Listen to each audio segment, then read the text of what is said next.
Hi guys and welcome back to the channel Deepak Yadav Education. Welcome to the Daily Hindu News and Editorial Analysis of 12th of January 2023.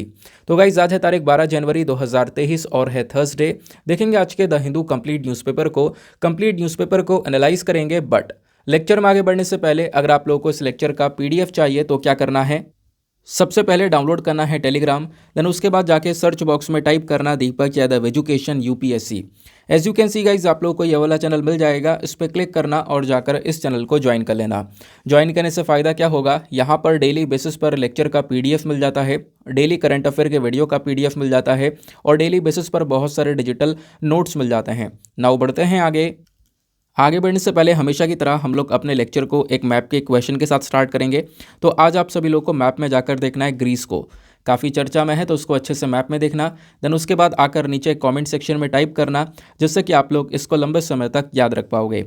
साथ ही साथ एक question solve करेंगे जो कि UPSC previous year साल 2012 के prelims में पूछा गया था। डेली बेसिस पर हम लोग यहाँ पर एक प्रीवियस ईयर क्वेश्चन को भी सॉल्व करते हैं। क्वेश्चन बेसिकली है जननी सुरक्षा योजना प्रोग्राम के बारे में। तो ये जो प्रोग्राम है इसका मकसद क्या है ये आपने बताना है। ऑप्शन ए बोलता है टू प्रमोट इंस्टीट्यूशनल डिलीवरीज, यानी कि जो बच्चों की डिलीवरी होती है ये हॉस्पिटल में होए इस चीज़ को प्रमोट करने का काम करता है। दूसरा स्टेटमेंट बोलता है to provide monetary assistance to the mother, यानी जो मदर हैं उनको यहाँ पे कुछ पैसों का सपोर्ट प्रोवाइड करवाना ताकि जो भी खर्चा हुआ है डिलीवरी के अंदर वो उस चीज़ को भर सकें। तीसरा स्टेटमेंट बोलता है to provide wage loss due to pregnancy, यानी पूरे प्रेगनेंसी के पीरियड के समय पर जो भी यहाँ पर वेज उनका जो भी नुकसान हुआ है मदर का उस चीज़ को यहाँ पे प्रोवाइड करवाने का काम करता है। तो आखिरकार जननी सुरक्षा योजना प्रोग्राम को लेकर जो ये 3 स्टेटमेंट्स दिए गए हैं इनमें से कौन सा स्टेटमेंट सही है। नीचे आपको ऑप्शंस दिए गए हैं। ऑप्शन ए बोलता है 1 and 2, ऑप्शन बी बोलता है 2 ओनली, ऑप्शन सी बोलता है 3 ओनली, या फिर ऑप्शन डी बोलता है तीनों के तीनों सही हैं। इसका सही आंसर आप सभी को नीचे कमेंट सेक्शन में देना है। एटलीस्ट सभी को इसमें पार्टिसिपेट करना है, जैसे मैं आप लोगों से डेली बेसिस पर बोलता हूँ। बाय द वे इसका जो करेक्ट आंसर है वो मैंने आपको टेलीग्राम पर प्रोवाइड करवा दिया है, वहाँ से भी चेकआउट कर सकते हो। और अगर वहाँ पर आंसर नहीं मिलता है तो भी कोई परेशान होने की ज़रूरत नहीं है, वीडियो के लास्ट में इसके करेक्ट आंसर का डिस्कशन हम लोग करेंगे। तो चलो शुभारंभ करते हैं और चलते हैं सबसे पहले थंबनेल वाले इंपॉर्टेंट आर्टिकल की तरफ। जो थंबनेल में आर्टिकल मेंशन किया गया है वो है गोल्डन ग्लोब अवार्ड्स के बारे में। तो भारत के इतिहास में पहली बार भारत को गोल्डन ग्लोब अवार्ड्स मिला है। तो पहली चीज़ तो मैं आपको बता दूं, ये जो अवार्ड्स है ना ये इसका बेसिकली 80 यानी 80वां इवेंट आप कह सकते हो ये हुआ है। और ये जो अवार्ड्स है जब ये अवार्ड दिए गए तो इसमें जो RRR मूवी है, कई सारे लोगों ने यहाँ पर इस मूवी को देखा भी होगा। तो RR मूवी का एक गाना है नाटू नाटू, तो बेसिकली यहाँ पर इस गाने को बेस्ट ओरिजिनल सॉन्ग का यहाँ पर एक अवार्ड मिला है, ठीक है ना। तो आप इसके बारे में ध्यान रख सकते हो। और ये बेसिकली पहली बार हुआ है तो इस वजह से इम्पॉर्टेंट भी है, वनडे एग्जामिनेशन के अंदर पूछा जा सकता है। दूसरी खास बात यहाँ पर यह है कि पूरे एशिया के अंदर में, ध्यान रखना, पूरे एशिया के अंदर में नाटू नाटू पहला गाना बन चुका है जिसको ये गोल्डन ग्लोब अवार्ड मिला है। इसी वजह से यहाँ पर इसी के बेसिस पर आपने थंबनेल भी देखा होगा। तो छोटा सा आर्टिकल है, पॉसिबिलिटी ज़्यादा है कि वनडे एग्जामिनेशन में पूछा जाए, है ना। आगे आते हैं अगले आर्टिकल की तरफ। नेक्स्ट आर्टिकल काफ़ी ज़्यादा इंपॉर्टेंट होने वाला है, आपसे डायरेक्टली यहाँ पर एग्जामिनेशन में सवाल बन सकता है। बेपोर बोर्ड के बारे में चर्चा करेंगे। ये जो आपको नाव दिख रही है ना इसको हम लोग बेपोर बोर्ड के नाम से जानते हैं। इसका इतिहास बहुत पुराना है, 2000 साल पुराना है, तो इस वजह से थोड़ी सी इंपॉर्टेंट भी है।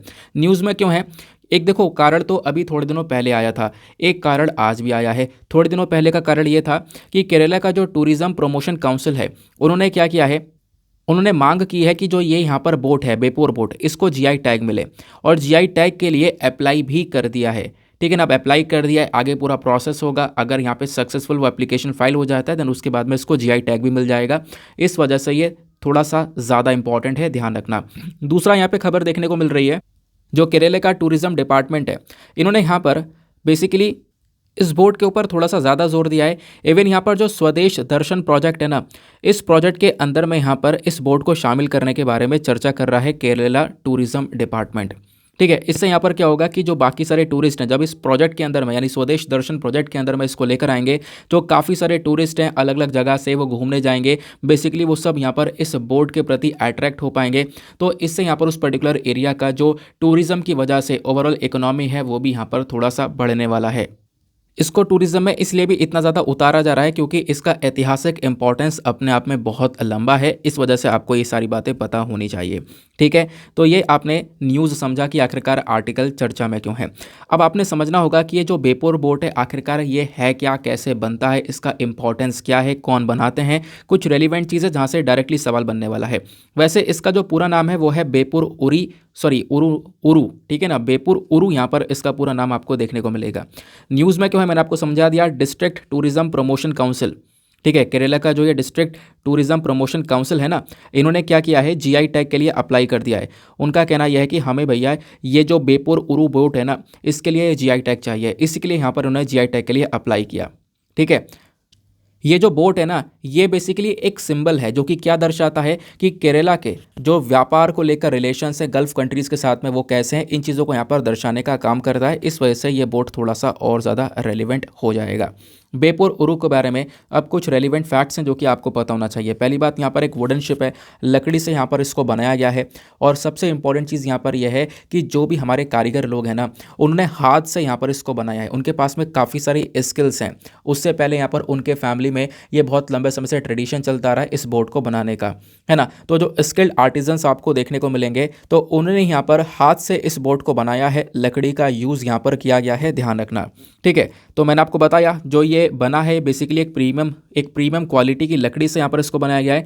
कोई भी इसमें मॉडर्न टेक्निक्स का इस्तेमाल नहीं किया गया है, कोई भी नया तरीका, कोई भी नई टेक्निक्स कुछ भी नहीं है। केवल और केवल ट्रेडिशनल मेथड का यहाँ पर यूज़ किया गया है। जो लकड़ी यहाँ पर इस्तेमाल की जाती है उसको अभी भी पुराने ज़माने के तरीके से काटा जाता है और इसमें बहुत ज़्यादा एक्सपर्टीज़ चाहिए होती है। बहुत एक्सपर्ट लोग, बहुत स्किलफुल लोग, यानी कि जो लंबे समय से काम कर रहे हैं वही लोग यहाँ पर इस बोट को बना पाएंगे। और पता है खास बात यह है कि इस बोट को बनाने में लगभग 1 से लेकर 4 साल लग जाते हैं। हर एक बोट को बनाने में इस पूरा प्रोसेस को इतना ज़्यादा लंबे समय लग जाता है। और मैंने आपको बताया ये जो हैंडीक्राफ्ट है ना, जो ये हाथ से कारीगरी की जा रही है, बहुत पुरानी है। इसका एग्जिस्टेंस 2000 साल पहले हुआ करता था, यानी 2000 साल का इतिहास आपको देखने को मिलेगा इस पर्टिकुलर बोट का। अब इस बोट को बनाने के लिए 2 इंपॉर्टेंट कम्युनिटीज़ आपको देखने को मिल जाती हैं, ठीक है ना। 2 प्रोमिनेंट पीपल हैं जो कि यहाँ पर इस प्रकार की बोट को बनाते हैं। दोनों के नाम ध्यान रखना, ओदाइस और साथ ही साथ में खालासिस, ये 2 नाम हैं, दोनों के नाम ध्यान में रखना है। ओदाइस के बारे में बात करेंगे तो ये जो शिप को बनाया जाता है, जब इस जहाज़ को बनाया जाता है, जो इसके टेक्निकल मैटर्स हैं वो सारे के सारे मैटर्स ये ओदाइस हैंडल करते हैं। ये जो नाम है ओदाइस, ये नाम कहाँ से आया है? ये नाम लिया गया है ओदम वर्ड से। ओदम बेसिकली यहाँ पर क्या है, एक टाइप का छोटा जहाज़ हुआ करता था जो कि हम बहुत पहले इस्तेमाल करा करते थे व्यापार के मामले में। जब मालाबार कोस्ट लक्षद्वीप के बीच में व्यापार होता था तब उस जहाज़ का इस्तेमाल किया जाता था, ठीक है ना। तो उसी के नाम के ऊपर ओदाइस ये नाम रखा गया है इस पर्टिकुलर कम्युनिटी का। दूसरा यहाँ पर है खालासिस, ध्यान रखना। अब इनको हम लोग मपीला खालासिस के नाम से भी जानते हैं। इसमें जो ज़्यादातर मपीला हैं वो मपीला मुस्लिम्स हैं और इनका ये जो काम है बोट को बनाना, इसी वजह से यहाँ पर ये दुनिया भर में फेमस हैं अपने स्किल के लिए, अपने एक्सपर्टीज़ के लिए। ये आपको ध्यान में रखना है।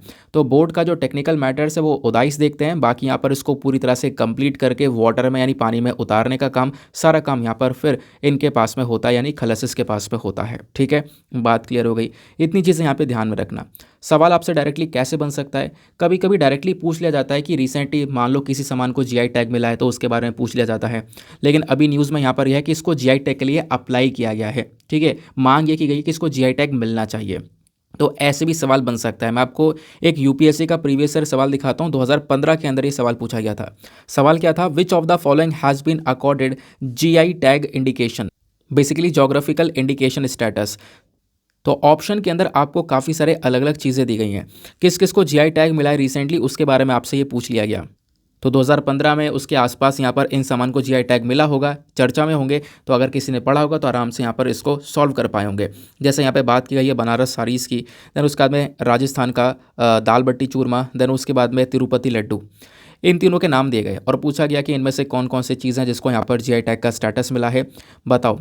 नीचे ऑप्शन दिए गए, option A 1 only, option B 2 and 3 only, option C 1 and 3, या फिर ऑप्शन डी तीनों के तीनों को जीआई टैग का स्टेटस मिला है। तो बेसिकली इसका सही उत्तर है ऑप्शन नंबर सी, तीनों के तीनों यहाँ पर आपको देखने को मिलेंगे जिनको जोग्राफिकल इंडिकेशन का स्टेटस दिया गया था। ठीक है, बात क्लियर हो गई। तो ऐसे भी डायरेक्टली सवाल बन जाते हैं। बाकी थोड़ा सा यार बोट वगैरह के बारे में ध्यान रखना। जो भी मैंने आपको यहाँ पर इन्फॉर्मेशन दी है, कम्युनिटी के बारे में समझाया है, उसका नाम भी ध्यान में रखना है। आगे आते हैं। नाउ अगले पेज पर आपको दो छोटे छोटे आर्टिकल्स देखने को मिलेंगे, दोनों के दोनों इंपॉर्टेंट हैं और इनमें से भी सबसे ज़्यादा जो इंपॉर्टेंट है वो आपको फर्स्ट वाला देखने को मिलेगा। युगांडा से यहाँ पर न्यूज़ निकल कर आ रही है कि युगांडा ने कल के दिन यानी वेडनेसडे में क्या किया है, इबोला वायरस का अंत कर दिया है। युगांडा में पिछले कुछ महीने पहले, मैं आपको बता दूं, नवंबर दिसंबर में युगांडा चर्चा में था। किस लिए?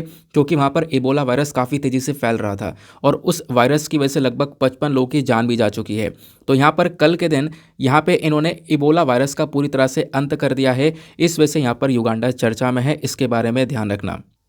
वर्ल्ड हेल्थ ऑर्गेनाइजेशन ने इसको कंफर्म भी कर दिया कि बिल्कुल इबोला वायरस का जो आउटब्रेक था युगांडा में, युगांडा ने क्या कर दिया, इसका अंत कर दिया। साथ ही साथ में अपना एक बहुत ज़्यादा मजबूत रिस्पॉन्स दिखाया युगांडा ने, उसके बारे में WHO ने भी मेंशन किया है। ठीक है, तो ये बेसिकली युगांडा इस वजह से चर्चा में है। किस वजह से? इबोला आउटब्रेक की वजह से। बात क्लियर हो गई। अब आपने करना क्या है, अब आपने यहाँ पर ध्यान रखना है, सबसे पहली चीज़ जो पढ़नी है एग्जामिनेशन के लिए वो है इबोला वायरस, क्योंकि यहाँ से डायरेक्टली प्रश्न पहले UPSC पूछ चुका है। आगे भी पॉसिबिलिटी की पूछा जा सकता है। तो लो मैं आपको यहाँ पर डिटेल से बताता हूँ, फिर साथ ही साथ मैं आपको बताता हुआ चलूँगा कि कैसे कैसे क्वेश्चन बना भी है। ठीक है, तो पहले हम इबोला वायरस के बारे में अगर हम जानें तो रिसेंटली ये न्यूज़ में किस लिए था, क्योंकि इसको मैंने आज से 2 महीने पहले पढ़ाया था। किस लिए पढ़ाया था? क्योंकि यहाँ पर इबोला वायरस डिजीज़ जो है ना, ये युगांडा के अंदर फैल रही थी। इस वायरस का आउटब्रेक हो चुका था बहुत तेज़ी से, यहाँ पे काफ़ी सारे लोगों को ये वायरस अफेक्ट कर चुका था। लेकिन अभी यहाँ पर ये चर्चा किस लिए? चर्चा इसलिए हो रही है क्योंकि युगांडा ने इसका ख़त्म कर दिया है, इसका अंत कर दिया है। ठीक है, तो पहली चीज़ हम समझेंगे कि आखिरकार इबोला वायरस डिजीज़ है क्या। इबोला वायरस डिजीज़ को हम लोग पहले किसी और नाम से जाना करते थे, जिसका नाम है इबोला हेमोरैगिक फीवर, ये यहाँ पर इसका नाम हुआ करता था।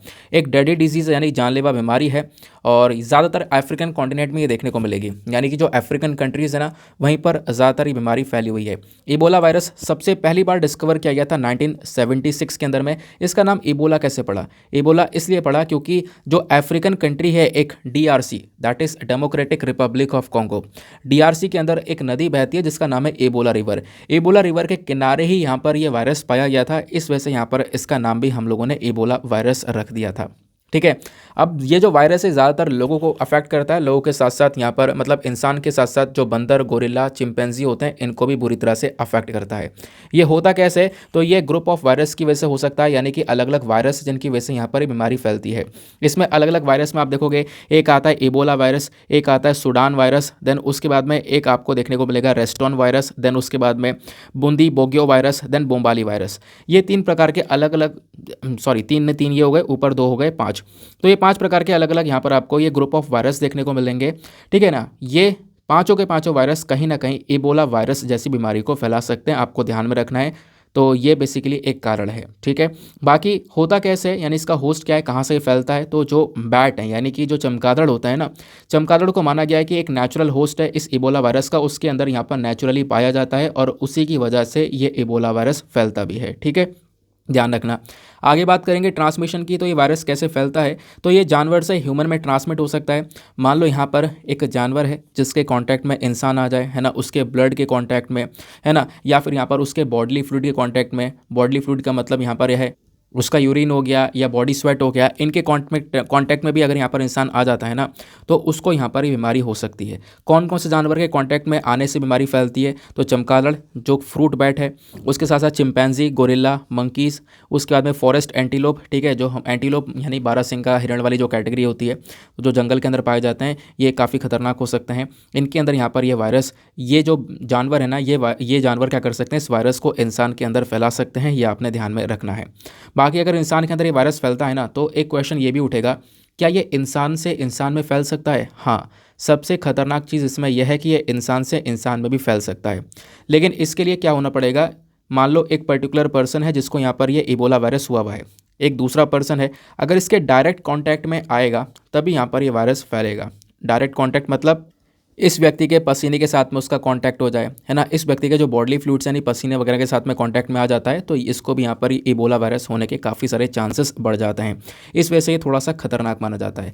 अब मान लो किसी व्यक्ति को इबोला वायरस हो गया है, तो उसमें क्या लक्षण दिखाई पड़ेंगे, क्या साइन और सिम्टम्स नजर आएंगे? तो सिम्टम्स की अगर हम लोग बात करें तो काफ़ी दिनों में सिम्टम्स नज़र आते हैं, यानी कि लगभग 2 से लेकर 21 दिन तक लग जाता है। यानी एक बार किसी इंसान को वायरस पकड़ लेगा तो 2 से लेकर 21 दिन तक लग सकते हैं इन सिम्टम्स को दिखने में में इन लक्षण को दिखने में।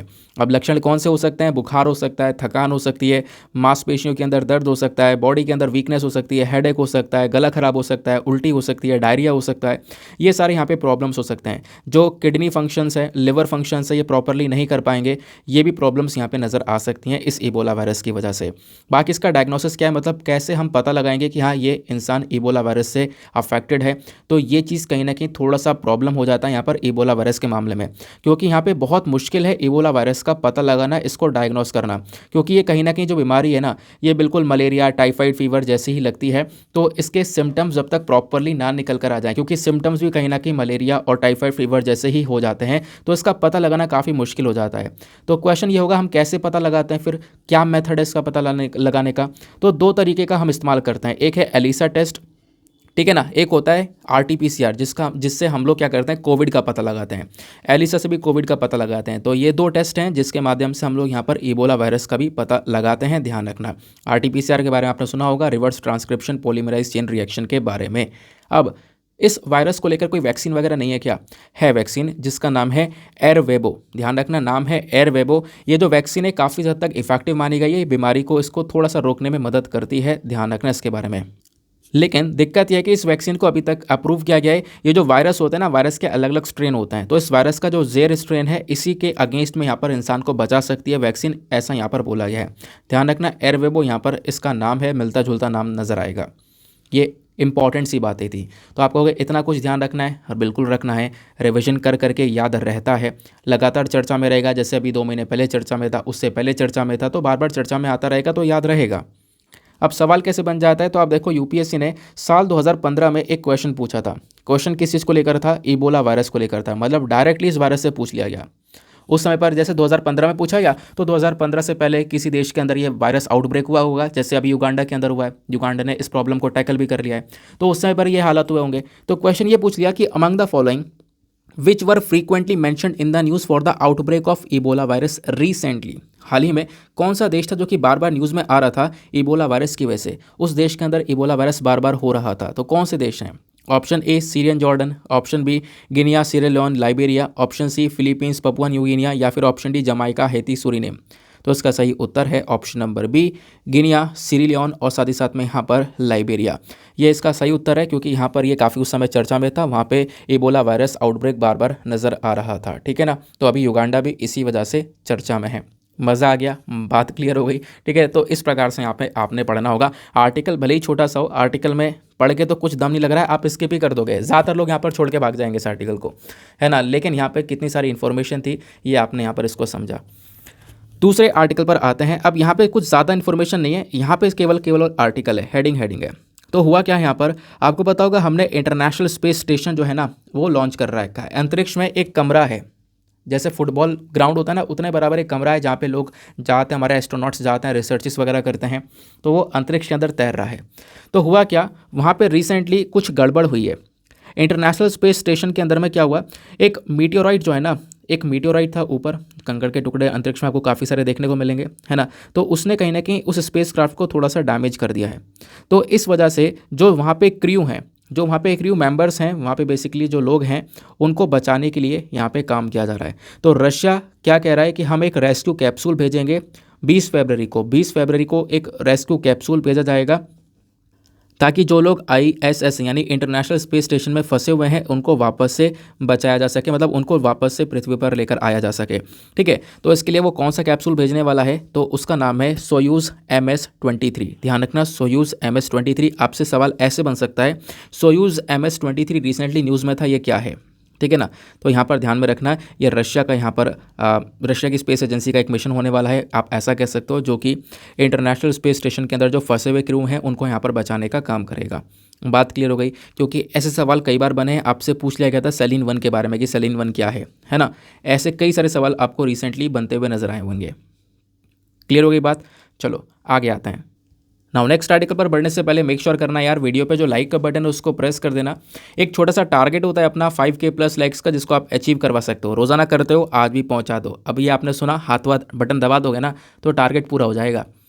साथ ही साथ में मेरे साथ में इंस्टाग्राम पे कनेक्ट कर सकते हो। इंस्टाग्राम पे जाना, सर्च बॉक्स में टाइप करना दीपक यादव एजुकेशन, आपको ये मेरा प्रोफाइल मिलेगा। यहाँ पे आप मेरे साथ में पर्सनली कनेक्ट कर सकोगे। और जो भी क्वेश्चंस आपसे पूछे जाते हैं वीडियो के अंदर में, स्टार्टिंग में आपसे पूछा गया प्रीलिम्स का क्वेश्चन एक, साथ ही साथ में आपसे बोला गया ग्रीस को मैप में देख लेना। तो इतना काम ज़रूर करना है, नीचे कॉमेंट में पार्टिसिपेट किया करो, इससे पता चलता रहता है कौन कौन रेगुलरली वीडियोज़ को फॉलो कर रहा है। चलो आते हैं नेक्स्ट आर्टिकल पर। नाउ अगला आर्टिकल बहुत ज़्यादा इंपॉर्टेंट होने वाला है। तो आपने Johnson's and Johnson's baby powder के बारे में सुना होगा, बहुत लोगों ने लगाया भी होगा। ठीक है, अगर हम लोग बात करें इस Johnson and Johnson baby powder के बारे में, तो ये कंट्रोवर्सी में बना हुआ है पिछले कई सालों से। हाँ बिल्कुल, कई सालों से कंट्रोवर्सी में बना पड़ा है। तो हुआ क्या, यहाँ पर इस पाउडर के प्रोडक्शन और सेल के ऊपर बैन लगा दिया गया था रिसेंटली, लेकिन बॉम्बे हाई कोर्ट ने इसके प्रोडक्शन और सेल को अलाउ कर दिया है। बॉम्बे हाई कोर्ट ने बोला है कि अब इसको बनाया भी जाएगा और साथ ही साथ में बेचा भी जाएगा। अच्छा, इसकी बनावट और साथ ही साथ में इसकी बिक्री के ऊपर रोक क्यों लगाई गई थी? रोक इसलिए लगाई गई थी क्योंकि बोला यह जा रहा था कि इस पाउडर के अंदर टॉक पाया जाता है, और वो जो टॉक है ना, उसकी वजह से बच्चे को कैंसर हो सकता है ना, कैंसर जैसी बीमारियां हो सकती हैं, स्किन कैंसर जैसी बीमारियां हो सकती हैं। इसके लिए यहाँ पर इस पाउडर को बैन कर दिया गया था। काफ़ी सारी कंट्रीज़ ने ऑलरेडी यहाँ पर जॉनसन्स एंड जॉनसन्स बेबी के पाउडर को बैन कर दिया है, बट बॉम्बे हाई कोर्ट ने रिसेंटली इसके प्रोडक्शन और सेल को अलाउ किया है। और क्योंकि Johnson's and Johnson's baby powder ये पहले समय से बोलता हुआ आया है कि देखो ऐसा कुछ भी नहीं है, और केवल बात ही की जा रही है। एक आध केस निकल कर आ गया है जो कि किसी और कारण की वजह से था, और उसी की वजह से यहाँ पर इस कंपनी को बदनामी सहनी पड़ रही है। तो इस प्रकार से इस कंपनी की साइड से कई सारे स्टेटमेंट्स आपको देखने को मिलेंगे। तो जो महाराष्ट्र का फूड एंड ड्रग एडमिनिस्ट्रेशन है, इन्होंने यहाँ पर रोक लगा दी थी पूरा का पूरा इस पाउडर कंपनी के ऊपर। अभी यहाँ पर बॉम्बे हाईकोर्ट बोलता है लंबे समय से केस ऐसे ही चल रहा है, लंबे समय से डिले पे डिले होता जा रहा है, अब हम इसको मामले को सुलझा देते हैं, क्योंकि 2 साल से डिले चल रहा था। कोर्ट ने यहाँ पर क्या करा, फूड एंड ड्रग एडमिनिस्ट्रेशन के ऑर्डर को साइड कर दिया, क्योंकि इसने ऑर्डर दिया था कि भैया इस पाउडर की प्रोडक्शन सेल कुछ नहीं होगी। अब बॉम्बे हाई कोर्ट ने इसको साइड में करते हुए बोला होगी, प्रोडक्शन और सेल यहाँ पर दोनों इस पाउडर की जाएगी। ये बात आपने यहाँ पर ध्यान में रखनी है। ठीक है, बात क्लियर हो गई। तो आप सोचोगे क्या था इसमें पढ़ने लायक, अब जो बताऊंगा वो पढ़ने लायक है, यानी कि एग्जामिनेशन में जहाँ से सवाल बनेगा वो अब आएगा, और इसको लेकर पहले सवाल बन चुका है। कब बनाए, कैसे बनाए, वो भी मैं आपको समझाऊंगा। ठीक है, एक वर्ड यहाँ पे ध्यान रखना, उसकी चर्चा मैं काफ़ी करने वाला हूँ, मीजोथेलियोमा। मीजोथेलियोमा ये वर्ड आपने ध्यान में रखना है। ठीक है, चलो। तो हुआ क्या था, थोड़ा सा केस में आपको वापस से और थोड़ा डिटेल से लेकर चलता हूँ। यहाँ पे Johnson's and Johnson's baby powder company के ऊपर काफ़ी एलिगेशंस लगे, इल्ज़ाम लगाए गए। किस चीज़ को लेकर, कि ये जो पाउडर है ना, इसके अंदर 2 चीज़ें हैं। एक है टॉक, TALC यहाँ पर बोला गया है। दूसरा यहाँ पर इसके अंदर एस्बेस्टॉस भी है। तो ये जो प्रॉब्लम है एस्बेस्टॉस और टॉक, ये क्या कर रहे हैं, ये कहीं ना कहीं एक प्रकार की रेयर वाली कैंसर डिजीज़ को बना सकते हैं। और वही जो कैंसर डिजीज़ है ना, उसी का नाम है मीजोथेलियोमा। अभी मैंने बोला था ये वर्ड ध्यान रखना, मीजोथेलियोमा यही एक प्रकार का रेयर कैंसर है जो कि यहाँ पर बच्चे में हो सकता है इस पाउडर का इस्तेमाल करके। इस प्रकार के एलिगेशंस यहाँ पर इस कंपनी के ऊपर लगाए जाते हैं। अच्छा, अब एक क्वेश्चन होगा कि सर ये जो टॉक है फिर इसको इस्तेमाल क्यों करते हैं पाउडर के अंदर? इसलिए इस्तेमाल करते हैं ताकि जो मॉइस्चर है, बॉडी के ऊपर जो मॉइस्चर होता है ना, उसको एब्जॉर्ब करने का ये काम करता है। ठीक है, अब प्रॉब्लम यहाँ पर यह भी है कि जब ये टॉल्क जो है ना, इसको हम यूज़ करते हैं तो इसको कहीं से निकाला भी जाता होगा। हाँ बिल्कुल, इसको हम लोग निकालते हैं खनन करके, माइनिंग करके। माइनिंग की जाती है, माइनिंग करने के बाद में इस टॉल्क को कलेक्ट किया जाता है, और कलेक्ट करते करते आप देखोगे जो लोग यहाँ पे माइनिंग करते हैं ना, खुदाई करके इसको निकालते हैं, उनके जान को काफ़ी बड़ा खतरा रहता है, उनकी हेल्थ को भी काफ़ी बड़ा रिस्क रहता है। क्यों? क्योंकि उनके बॉडी के अंदर भी एस्बेस्टॉस हो सकता है, ऐसी बात यहाँ पे बोली गई है। तो इन चक्करों में 2 बीमारियां सबसे ज़्यादा चर्चा में हैं। कौन कौन सी? एक तो है मीजोथेलियोमा और दूसरी बीमारी है एस्बेस्टोसिस। मीजोथेलियोमा, एस्बेस्टोसिस। मीजोथेलियोमा कैसे हो सकता है? जो कि पाउडर के अंदर टॉल्क का यूज़ किया गया है उस वजह से। और एस्बेस्टोसिस कैसे हो सकता है? यानी कि जब इंसान यहाँ पे माइनिंग करने गया है, खनन कर रहा है और टॉल्क को यहाँ पर निकाला है उसने, तो उस समय पर यहाँ पर वो व्यक्ति एस्बेस्टोसिस से पीड़ित हो सकता है। मतलब एस्बेस्टोसिस से का अफेक्ट उसके ऊपर पड़ सकता है। वो भी कैसे पड़ता है? डस्ट की वजह से, क्योंकि वहाँ पे जब खनन करने गया है ना, तो वहाँ पे बहुत सारा कूड़ा करकट है, धूल मिट्टी है, उसकी चक्कर में ये प्रॉब्लम भी यहाँ पर हो सकती है। आई होप आपको ये बात क्लियर हो गई। तो ये 2 चीज़ें हैं जिसको हेल्थ रिस्क से यहाँ पर लिंक किया गया है। इसी वजह से यहाँ पर इस पाउडर के ऊपर रिसेंटली यहाँ पर बैन भी लगाया गया था, बट अभी के समय पर धीरे धीरे कई सारी कंट्रीज़ ने यहाँ पर इस बैन को वापस से ठीक कर दिया, मतलब बैन को अनबैन कर दिया है। ठीक है, बात क्लियर हो गई। अब ये होता क्या है कि जो ये मीजोथेलियोमा है ना, ये करता क्या है, ये बेसिकली कैंसर की एक डेडली फॉर्म है, इंसान की जान तक ले सकती है। होता यहाँ पर यह है कि आपकी जो स्किन है, स्किन की जो थिन लेयर है ना, उसको यहाँ पे डायरेक्टली अफेक्ट करता है। इवन यहाँ पे जो इंटरनल ऑर्गन्स हैं बॉडी के अंदर, जो बाकी ऑर्गन्स है, उसके ऊपर भी यहाँ पर ये इम्पैक्ट डाल सकता है। ठीक है, ये बात ध्यान में रखनी है। अब मीजोथीलियोमा को भी अलग अलग कैटेगरी के अंदर डिवाइड किया गया है। एक होता है जो कि हमारे लंग्स को अफेक्ट करता है, हमारे फेफड़ों को डायरेक्टली अफेक्ट करता है। एक होता है जो कि हमारे एब्डोमेन, पेट के ऊपर यहाँ पे प्रॉब्लम क्रिएट करेगा। एक हार्ट के आसपास प्रॉब्लम को क्रिएट करेगा।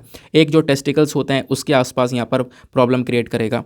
तो इनके नाम अलग अलग से यहाँ पर दिए गए। तो ये कहीं ना कहीं इन जो ऑर्गन्स है ना, इनके आसपास कैंसर को डेवलप कर सकता है, ये मेसोथेलियोमा, ध्यान रखना।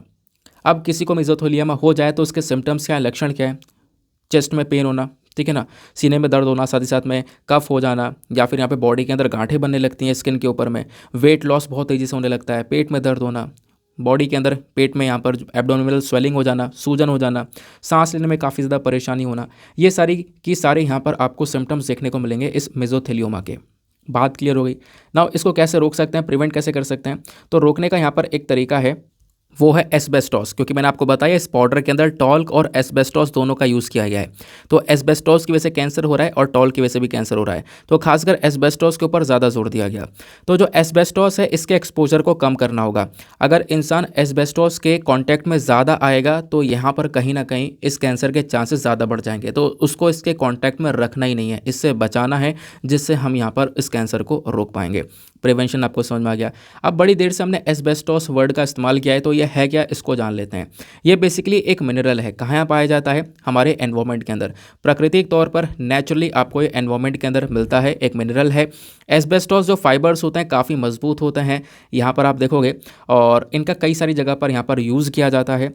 जब हम इनकी माइनिंग करते हैं, माइनिंग करना मतलब खुदाई करके, खनन करके यहाँ पर इनको निकाला जाता है, तो उसका यहाँ पे निकालने के बाद में जब हम निकाल रहे होते हैं तो इससे बहुत सारा जो कूड़ा करकट है, जो डस्ट है ना, वो भी जनरेट होती है। उसको हम लोग एस्बेस्टॉस डस्ट बोलते हैं। अब जो इंसान यहाँ पर खनन करके निकालेगा, वो एस्बेस्टॉस डस्ट जो है उसके बॉडी के अंदर घुस जाती है, उसके लंग्स में सेटल हो जाती है, और कहीं ना कहीं यहाँ पर अगेन उसके अंदर भी कैंसर वाली प्रॉब्लम को बना सकती है।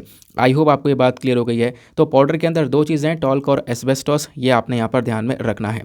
दूसरा यहाँ पर मैंशन किया गया कि सबसे प्रॉब्लम वाली बात यह है कि काफ़ी साल लग जाते हैं पता करने में कि हाँ भैया इस व्यक्ति को कैंसर हो चुका है। कई साल लग जाते हैं यहाँ पर कैंसर को डेवलप होने में। अगर कोई व्यक्ति के अंदर एस्बेस्टोस पहुँच जाता है तो, उसके बॉडी के अंदर पहुँच जाता है तो, ठीक है ना। बात क्लियर हो गई, ध्यान रखना इसके बारे में। आपसे यहाँ पर इस चीज़ को लेकर क्वेश्चन बन सकता है। अब यूपीएससी ने साल 2005 में यहाँ पर एक सवाल पूछा था। सवाल था न्यूमोकोनोसिस को लेकर। जो न्यूमोकोनोसिस है, ये कुछ वर्कर्स को अफेक्ट करता है, कुछ वर्कर्स को नुकसान पहुँचाता है। कौन से वर्कर के हैं, जो कि कहाँ पे काम करते हैं, आपको बताना है। Option A tanneries, option B coal mining industry, option C distilleries, या फिर ऑप्शन डी ग्लास इंडस्ट्री। तो कौन से वर्कर्स को अफेक्ट करता है? ये वर्कर्स को अफेक्ट करता है कोल माइनिंग इंडस्ट्री वाले, यानी कि जो कोयले की खदान में काम करते हैं ना, उनके ऊपर ज़्यादा बुरी तरह से असर डालता है। न्यूमोकोनोसिस बेसिकली एक रेस्पिरेटरी डिजीज़ है, एक इंसान के रेस्पिरेटरी सिस्टम को डायरेक्टली अफेक्ट करती है। कैसे होती है? एक डस्ट से होती है, जिसको हम लोग एस्बेस्टॉस डस्ट बोलते हैं, वो वहाँ से भी निकलती है ना। जब यहाँ पर कोयले का खनन किया जाता है तो ज़्यादातर कोल वर्कर्स में ये डेवलप हो सकती है। तो आई होप आपको यहाँ पर ये बात समझ में आ रही होगी। तो ऐसे ही आप लोग यहाँ पर एस्बेस्टोसिस के बारे में भी जान सकते हो। आपसे ये भी सवाल बन सकता है इस चीज़ को लेकर, क्योंकि ये 2005 में पूछा गया था, जो मैंने अभी आपको सवाल बताया। तो दोबारा बनने के चांसेस हैं, तो ध्यान रखना इसके बारे में, ठीक है। दो चीज़ें ध्यान रखना, टॉल्क, एस्बेस्टोस क्या है, यही कारण है कैंसर का। और वो कैंसर कौन सा है? वो यहाँ पर मेसोथेलियोमा कैंसर है। और एक प्रॉब्लम एस्बेस्टोसिस वाली जो प्रॉब्लम है वो भी यहाँ पर बन सकती है, जहाँ पे लंग्स वगैरह डैमेज हो जाते हैं, ठीक है। चलो आते हैं उसके बाद अगले आर्टिकल पर। अब जो नेक्स्ट आर्टिकल है वो बात करता है गोदावरी एस्चुरी के बारे में। जो गोदावरी एस्चुरी है ना, ये कहीं ना कहीं एक बहुत प्राइम एरिया बन चुका है इंडियन स्कीमर के लिए। इंडियन स्कीमर क्या है? जो आपको ये बर्ड दिखाई पड़ रही है पिक्चर के अंदर, इसी को हम लोग इंडियन स्कीमर के नाम से जानते हैं। अब एक बात और ध्यान रखना, ये एस्चुरी क्या होती है? एस्चुरी मतलब होता है, हम लोग अगर हिंदी में बोलें तो बेसिकली इसको ज्वार नदी मुख बोला जाता है। मतलब यहाँ पर आप कह सकते हो कि सागर, जो हमारा सागर है ना, जो ओशन है, उसके तट पर ये स्थित होता है। उसके आसपास आप देखोगे तो एक आधा सा बंद एरिया होगा, यानी पूरा बंद नहीं होगा, आधा बंद होगा, वहाँ पे बहुत ज़्यादा खारा पानी पाया जाएगा, खारा पानी यानी नमकीन पानी मिलेगा उसके अंदर, है ना। अब यहाँ पे क्या होता है कि उसके अंदर कई सारी जो नदियाँ हैं वो आकर मिल रही होती हैं, कई सारी नदियाँ आकर वहाँ पर गिर रही होती हैं, कई सारे झरने बहकर आ रहे होते हैं, एक साथ इकट्ठे हो रहे होते हैं उस गड्ढे के अंदर में जो आधा बंद है, और उसका एक छोर जो है, एक हिस्सा जो कि ओशन से जाकर मिल रहा होता है, सागर से मिल रहा होता है, उसी को हम लोग एस्टुअरी बोलते हैं। तो ऐसा यहाँ पर गोदावरी एस्टुअरी की बात की गई है। तो जो गोदावरी एस्टुअरी है कहाँ पर, आंध्र प्रदेश के अंदर में, ये एक प्राइम रीजन बन चुका है। यहाँ पर सबसे ज़्यादा आपको ये इंडियन स्कीमर देखने को मिलेंगे। प्राइम रीजन इसलिए बोला जा रहा है क्योंकि एक सेफ हैबिटेट है, यहाँ पर ये जो बर्ड हैं वो पूरी तरह से सुरक्षित रहती हैं, ये ध्यान रखना है, ठीक है। तो ये बात क्लियर हो गई। तो आपसे सवाल कैसे बन सकता है, सवाल यहाँ पर आपसे इंडियन स्कीमर को लेकर बन सकता है। ये जो है बर्ड चर्चा में, बर्ड को लेकर कई बार यूपीएससी से पहले भी सवाल पूछ चुका है। तो इंडियन स्कीमर के बारे में आपको क्या क्या बातें ध्यान में रखनी है, मैं आपको वो एग्जैक्टली बता रहा हूँ। सबसे पहली बात, इसका साइंटिफिक नेम, जो कि यहाँ पर न्यूज़पेपर के अंदर भी दिया गया है, यहीं से मैंने कॉपी पेस्ट करके आपको प्रोवाइड करवा दिया है। साइंटिफिक नेम में बात करें तो इसका नाम है रिंकोप्स एल्बिकोलिस, ये इसका साइंटिफिक नेम है। वाटर बर्ड स्पीशी है, पानी में पाई जाने वाला ये आपको चिड़िया की प्रजाति देखने को मिलेगी। इंडिया के अंदर में जो स्पीशीज़ हैं कहाँ कहाँ पर दिखाई पड़ती हैं, ये डायरेक्टली पूछा जा सकता है। तो ये स्पीशीज़ आपको चंबल रिवर, क्योंकि आपको पता होगा घड़ियाल वाले जो घड़ियाल जो क्रोकोडाइल है ना, घड़ियाल क्रोकोडाइल को लेकर सवाल पूछा गया था एक साल, है ना, कि घड़ियाल क्रोकोडाइल के लिए कौन सा एरिया जो है वो कौन सा रिवर जो है बिल्कुल फेमस है, यहाँ पे आपको घड़ियाल क्रोकोडाइल देखने को मिलेंगे। तो ऐसा सवाल डायरेक्टली पूछा गया था, तो ध्यान रखना। इंडिया के अंदर में जो खासकर ये जो इंडियन स्कीपर है ना, इंडियन स्कीमर कहाँ कहाँ पे देखने को मिल सकता है, चंबल रिवर में जो कि सेंट्रल इंडिया में है, साथ ही साथ में ओडिशा और आंध्र प्रदेश के कुछ हिस्सों में भी यहाँ पर ये बर्ड पाई जाती है। इसके आयुसीएन स्टेटस की बात करें तो इसको एंडेंजर्ड कैटेगरी में रखा गया है। एंडेंजर्ड मतलब काफ़ी ज़्यादा खतरे में है, इसको अगर हम एक प्रोटेक्शन नहीं प्रोवाइड करवाते हैं, इसकी सुरक्षा नहीं करते हैं, तो आगे जाकर ये प्रजाति पूरी तरह से खत्म हो सकती है। साइट्स के अंदर में इसको किसी लिस्ट में नहीं डाला गया है, बस खाली आयुसीएन आपको ध्यान में रखना है, ठीक है। आयुसीएन यहाँ पर भी मेंशन है, एंडेंजर्ड स्पीशीज़, ये ध्यान में रखना। बात क्लियर हो गई। तो इतनी सी चीज़ थी जो कि यहाँ पे बस खाली छोटा सा आइडिया जिसके बारे में रखना है। आगे आते हैं, अब थोड़ा सा बिजनेस पेज को देख लेते हैं। तो जो इकोनॉमी सेक्शन है हमारा, उस पर दो इंपॉर्टेंट आर्टिकल्स आए हैं और दोनों के दोनों रेलिवेंट हैं। सबसे पहला आर्टिकल आपको यहाँ पर ये देखने को मिलेगा, ये बात करता है डायरेक्ट टैक्स के बारे में। तो हुआ क्या है, न्यूज़ क्या है, मैं आपको पहले वो समझाता हूँ। देखो, ऐसी न्यूज़ ना ज़्यादा इंपॉर्टेंट नहीं होती है। क्यों इंपॉर्टेंट नहीं होती है, क्योंकि कितना टैक्स का कलेक्शन हुआ है, ये टैक्स का कलेक्शन हमेशा बदलता रहता है ना, ऊपर नीचे होता रहता है, कभी ज़्यादा कभी कम। तो ये चीज़ें आपने कभी ध्यान में नहीं रखनी होती है। पिछले 20 साल के पेपर अगर आप लोग उठा के देख लेते हो तो वहाँ पर भी कभी भी डायरेक्टली ऐसा नहीं पूछा गया कि इतनी बार का ये कितना कलेक्शन हुआ है, कितना नहीं हुआ है। ऐसे सवाल कभी नहीं पूछे जाते हैं, ठीक है, ध्यान रखना। बस आपको थोड़ा सा उसका पोर्शन, स्टैटिक पोर्शन पता होना चाहिए, क्योंकि वहाँ पर इकोनॉमी के अंदर मेन चीज़ यही है कि आपके कॉन्सेप्ट जो है वो क्लियर होने चाहिए। जैसे मैं आपको समझाता हूँ, यहाँ पे इस आर्टिकल में क्या मेंशन किया गया है कि जो इंडिया का नेट डायरेक्ट टैक्स है ना, इसका कलेक्शन बहुत तगड़ा हुआ है। कल के दिन यहाँ पर इसका कलेक्शन बताया गया ट्यूसडे में, तो लगभग 12.31 लाख करोड़ रुपीज़ का यहाँ पर एक कलेक्शन हुआ है। किसका, डायरेक्ट टैक्स का, ठीक है ना। तो ये बताया गया। तो जो हमने टारगेट रखा था अपने पूरे 2022-23 का, उस टारगेट से थोड़ा सा कम है, 87% तक का टारगेट अचीव हो चुका है। तो इतना हमने कलेक्शन यहाँ पर कर लिया है, ये बात बोली गई है, ठीक है। तो अब करना क्या है, आपने डायरेक्ट टैक्स के बारे में पता होना चाहिए। आप अगर इकोनॉमी के कोई भी किताब उठाते हो, रमेश सिंह या कोई भी किताब उठाते हो, तो वहाँ पर आप जब टैक्सेशन वाला चैप्टर ओपन करोगे ना, तो वहाँ पे direct tax, indirect tax, corporate tax, इन सब के अलग अलग टॉपिक्स दिए गए हैं। तो आपने करना क्या है, सीधा सीधा वहाँ से डायरेक्ट टैक्स पढ़ लेना है। नहीं पढ़ पाओगे कोई बात नहीं, जाना मत, मैं यहीं पे बता दूंगा, वहीं का जो पोर्शन है यहीं पे मैं कवर करवा दूंगा। वो स्टैटिक पोर्शन डायरेक्ट टैक्स के बारे में आपको यहीं पे क्लियर हो जाएगा, ठीक है। तो बुक पर जाने की ज़रूरत है नहीं इसको पढ़ने के लिए। डायरेक्ट टैक्स की बात करेंगे तो डायरेक्ट टैक्स बेसिकली नाम से पता चल रहा है जो कि डायरेक्टली पे किया जाए। कहोगे अब इसका मतलब क्या हुआ, टैक्स दो प्रकार के होते हैं, एक होता है डायरेक्ट और एक होता है इनडायरेक्ट। इनडायरेक्ट मतलब जैसा आपका जीएसटी हो गया, गुड्स एंड सर्विस टैक्स, इसको आप इनडायरेक्टली पे करते हो, है ना। आप यहाँ पे कोई प्रोडक्ट परचेज कर रहे हो, कोई सामान परचेज कर रहे हो, उस पर जीएसटी लग रही है, तो आप इनडायरेक्टली यहाँ पर उसका पेमेंट कर रहे हो सामान के माध्यम से। लेकिन डायरेक्ट टैक्स के अंदर क्या हो रहा है कि डायरेक्टली आपको इनकम टैक्स जैसे पे करना होता है ना, आपके इनकम टैक्स लगता है, प्रॉपर्टी टैक्स लगता है, डायरेक्टली आपको पैसा यहाँ पे जमा करना है, डायरेक्टली आपका टैक्स जो है वो कटता है। तो डायरेक्ट टैक्स क्या है कि जब एक पर्सन या फिर ऑर्गेनाइजेशन डायरेक्टली यहाँ पर एक पेमेंट करती है जो कि उसके ऊपर लागू की गई है, ठीक है। तो यहाँ पे डायरेक्ट टैक्स के अंदर मैंने आपको बता दिया, जैसे डायरेक्ट टैक्स होगा जो कि सरकार को दी जाती है। उसके बाद में मतलब डायरेक्ट टैक्स में इनकम टैक्स हो गया, रियल प्रॉपर्टी टैक्स हो गया, पर्सनल प्रॉपर्टी टैक्स हो गया, या आपके कोई और एसेट्स हो गए उसके ऊपर कुछ टैक्सेस हो गए, तो वो यहाँ पर डायरेक्ट टैक्स कहलाता है, जो कि आप डायरेक्टली पेमेंट कर रहे हो। इनडायरेक्ट में आपका जीएसटी आता है, डायरेक्ट में इस प्रकार के अलग अलग टैक्सेस आते हैं। अब डायरेक्ट टैक्स का इंपॉर्टेंस क्या है इसको समझते हैं। ये कहीं ना कहीं यहाँ पर इक्विटी के बारे में बात करता है, यानी डायरेक्ट टैक्स में आप देखोगे यहाँ पे इनकम टैक्स है, वेल्थ टैक्स है, ये सारी चीज़ें हैं। ये बात करता है जिसके अंदर क्षमता है, जिसके अंदर काबिलियत नहीं कह सकते, जिसके अंदर क्षमता है पेमेंट करने की, मतलब यह है कि जो काफ़ी अमीर है उससे थोड़ा टैक्स ज़्यादा लिया जाएगा, है ना। तो यहाँ पर आप कह सकते हो जिसके अंदर क्षमता है पे करने की वो थोड़ा ज़्यादा पे करेगा इस टैक्स को। तो कहीं ना कहीं यहाँ पर ये इक्विटी की तरफ चलता है, आपको इस प्रकार से ध्यान रखना है। ठीक है, बात क्लियर हो गई। इस वजह से हम इसको प्रोग्रेसिव टैक्स भी बोलते हैं। अब प्रोग्रेसिव टैक्स का मतलब आपको पता है कि जो अमीर है उससे थोड़ा सा ज़्यादा टैक्स लेना, गरीब से यहाँ पर थोड़ा सा कम टैक्स लेना।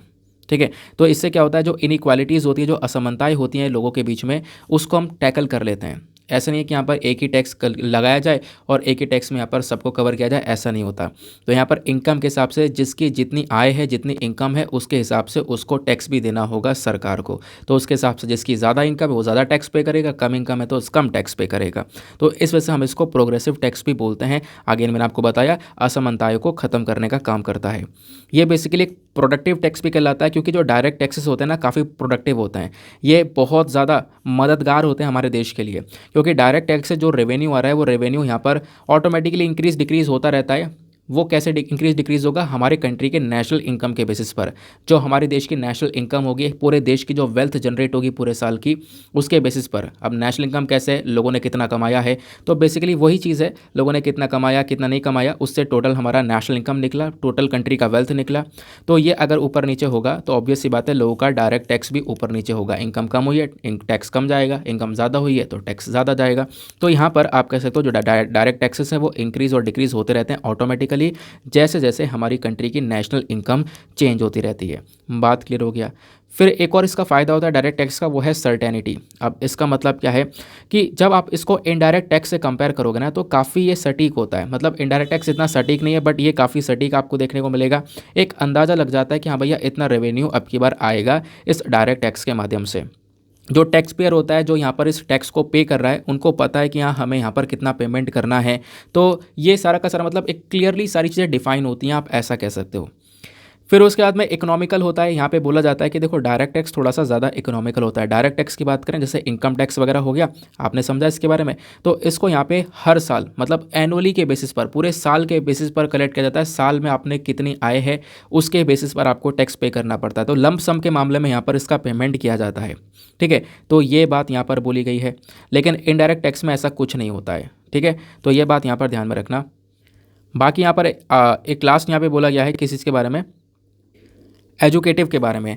तो जो डायरेक्ट टैक्स है इसकी एक एजुकेटिव वैल्यू होती है, यानी कि यहाँ पर ये लोगों के अंदर एक सेंस जनरेट करता है। जो भी टैक्स पेयर होता है, जो कि कमा रहा है, अगर वो टैक्स पे कर रहा है तो उसको पता है यहाँ पर सरकार का ये बेसिकली कमाई हो रही है, सरकार जो है यहाँ पर कहाँ पर पैसा खर्च कर रही है ना। जो यहाँ पर बेसिकली आप कह सकते हो डायरेक्ट टैक्स पे करके यहाँ पे लोगों को पता है, वो बेसिकली आप कह सकते हो कॉन्शियस हो जाते हैं, उनको पता होता है, सतर्क हो जाते हैं कि हाँ यार किस प्रकार से जो पब्लिक इनकम है वो सरकार खर्च करती है एक डेमोक्रेटिक कंट्री में। यानी कि लोगों से ही पैसा जाता है सरकार के पास में, टैक्स जाता है, सरकार खुद पेमेंट कर रही है उससे, सॉरी लोग खुद पेमेंट कर रहे हैं, खुद यहाँ पर टैक्स दे रहे हैं, सरकार के पास में वो टैक्स जा रहा है, उस टैक्स का यहाँ पर डेवलपमेंट के लिए बाकी सारी चीज़ों के लिए इस्तेमाल हो रहा है। तो बेसिकली यहाँ पर कहीं ना कहीं एक सेंस जो है वो जनरेट करता है, लोगों को यहाँ पर इस चीज़ के बारे में एजुकेट करने का काम करता है।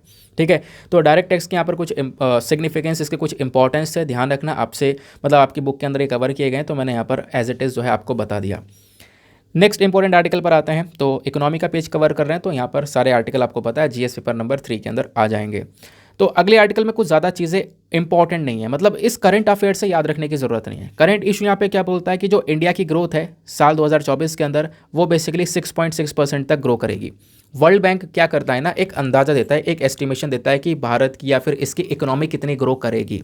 तो इन्होंने यहाँ पर एक एस्टिमेशन दिया कि इंडिया की जो इकोनॉमिक ग्रोथ है वो 2024 के अंदर में, ये 2023-24 के अंदर में 6.6% से ग्रो करेगी, जबकि इससे पहले इन्होंने बोला था 6.9% से ग्रो करेगी। तो इस ग्रोथ को थोड़ा सा कम कर दिया है, अब आने वाले समय पर बढ़ा देंगे। तो ये चेंजेस होते रहते हैं इकोनॉमी के अंदर, ये चेंजेस होते रहते हैं, परसेंटेज ऊपर नीचे होता रहता है। तो आपने ये भी ध्यान में रखना है, ये भी कभी नहीं पूछा जाएगा।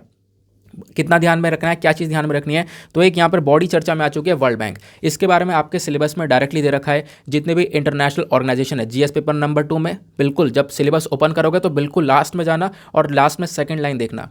सॉरी लास्ट सेकंड लाइन देखना, लास्ट सेकंड लाइन में क्या लिखा हुआ है, इंटरनेशनल ऑर्गेनाइजेशंस, इंटरनेशनल इंस्टीट्यूशंस, ये सारी चीज़ें आपको पढ़नी पड़ेंगी। ठीक है, तो वर्ल्ड बैंक जो है ये आपने पढ़ना पड़ेगा क्योंकि आपके सिलेबस का हिस्सा है। ठीक है, चलो मैं आपको थोड़ा सा बताता हूँ इसके बारे में। वर्ल्ड बैंक को पढ़ने के लिए केवल और केवल एक ही पिक्चर का यूज़ करना है और इस पिक्चर को पीडीएफ में से डाउनलोड कर लेना है क्योंकि वहीं पे आपको ये डायरेक्टली हेल्प करेगा। ठीक है ना, तो हुआ क्या है, सबसे पहली चीज़ देखो, वर्ल्ड बैंक का जो हेडक्वार्टर है वो कहाँ पर है, वो है वॉशिंगटन डीसी के अंदर में, ये आपको यूएसए में देखने को मिलेगा। ठीक है, अब एक कॉन्फ्रेंस हुआ था जिसको हम लोग बोलते हैं Brayton would conference. Brayton would conference कब हुआ था, जुलाई 1944 के अंदर में। ठीक है, तो इसी के बेसिस पर, इसी कॉन्फ्रेंस के दौरान यहाँ पे जो है वर्ल्ड बैंक बनकर आया था। स्टार्टिंग में क्या हुआ था कि पहले वर्ल्ड बैंक नहीं था, हमने दो अलग अलग छोटी छोटी ऑर्गेनाइजेशंस को बनाया था। दो ऑर्गेनाइजेशंस कौन कौन सी थी, एक थी international bank for reconstruction and development जिसको हम IBRD बोलते हैं, और एक था इंटरनेशनल मॉनेटरी फंड। ये दो ऑर्गेनाइजेशंस को यहाँ पर बनाया गया था। ठीक है, फिर थोड़े समय बाद क्या होता है, जो ये IBRD होता है, that is international bank for reconstruction and development, ये कहीं ना कहीं वर्ल्ड बैंक के अंदर बदल जाता है। ये आपने यहाँ पर ध्यान में रखना है। और अगर किसी भी देश को वर्ल्ड बैंक का मेंबर बनना है तो उसको सबसे पहले इंटरनेशनल मॉनेटरी फंड का भी मेंबर बनना पड़ेगा, उसके बाद जाके वो वर्ल्ड बैंक का मेंबर बन पाएगा। आपसे पूछा जाए पहली चीज़ कि वर्ल्ड बैंक कौन से दो छोटे छोटे ग्रुप को मिलाकर बना है, कौन से दो ऑर्गेनाइजेशंस को मिलाकर बना है, तो ध्यान रखना, एक है IBRD और दूसरा है IDA।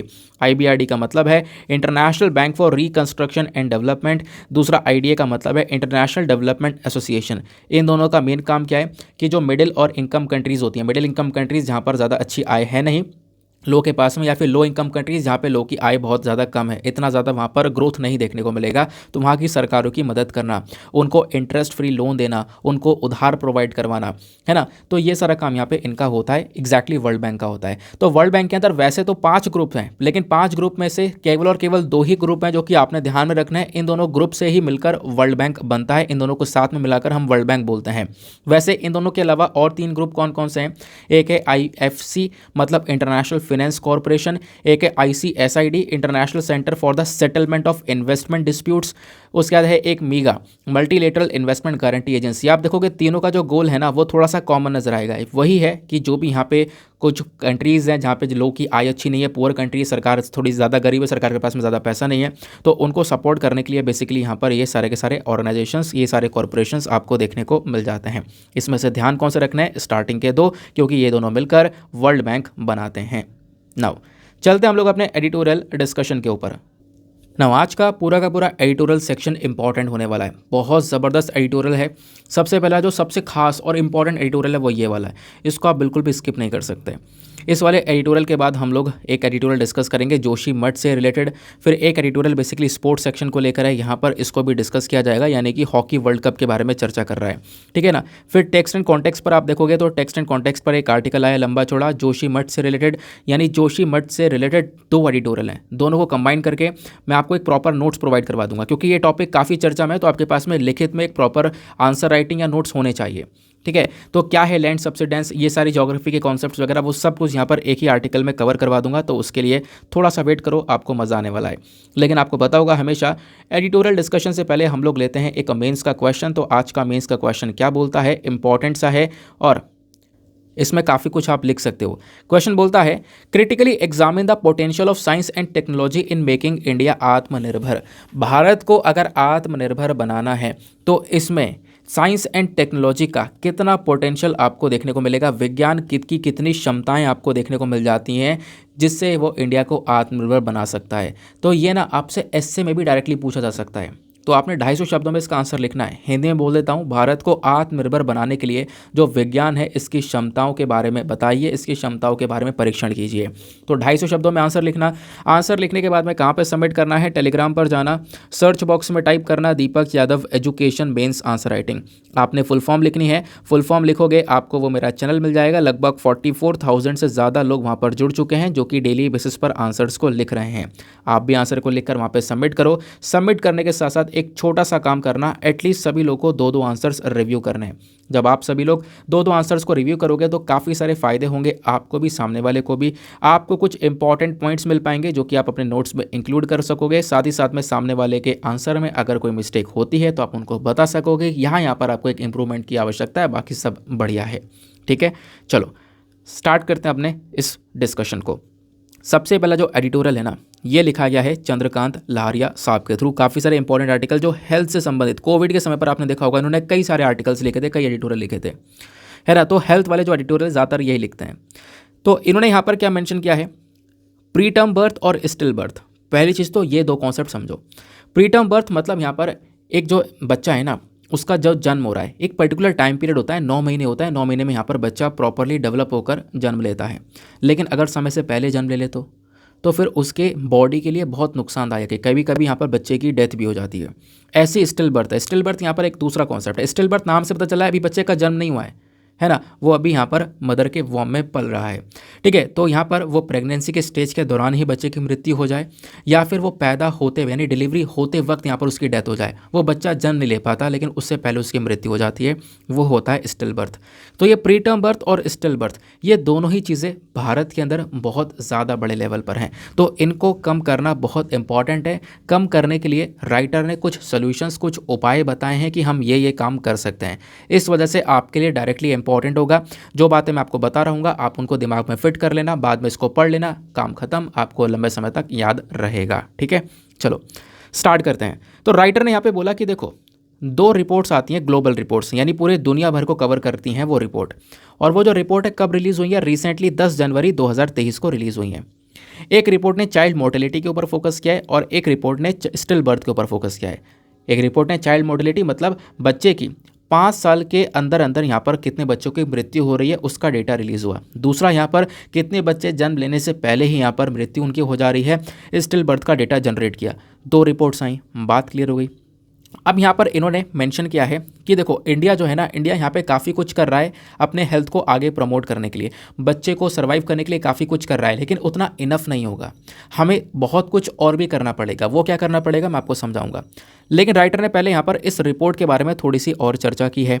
इन्होंने बोला जो चाइल्ड मोर्टेलिटी की रिपोर्ट है ना, इस रिपोर्ट को कौन लेकर आया है, इसको लेकर आया गया है United nation inter agency group for child mortality estimation के माध्यम से।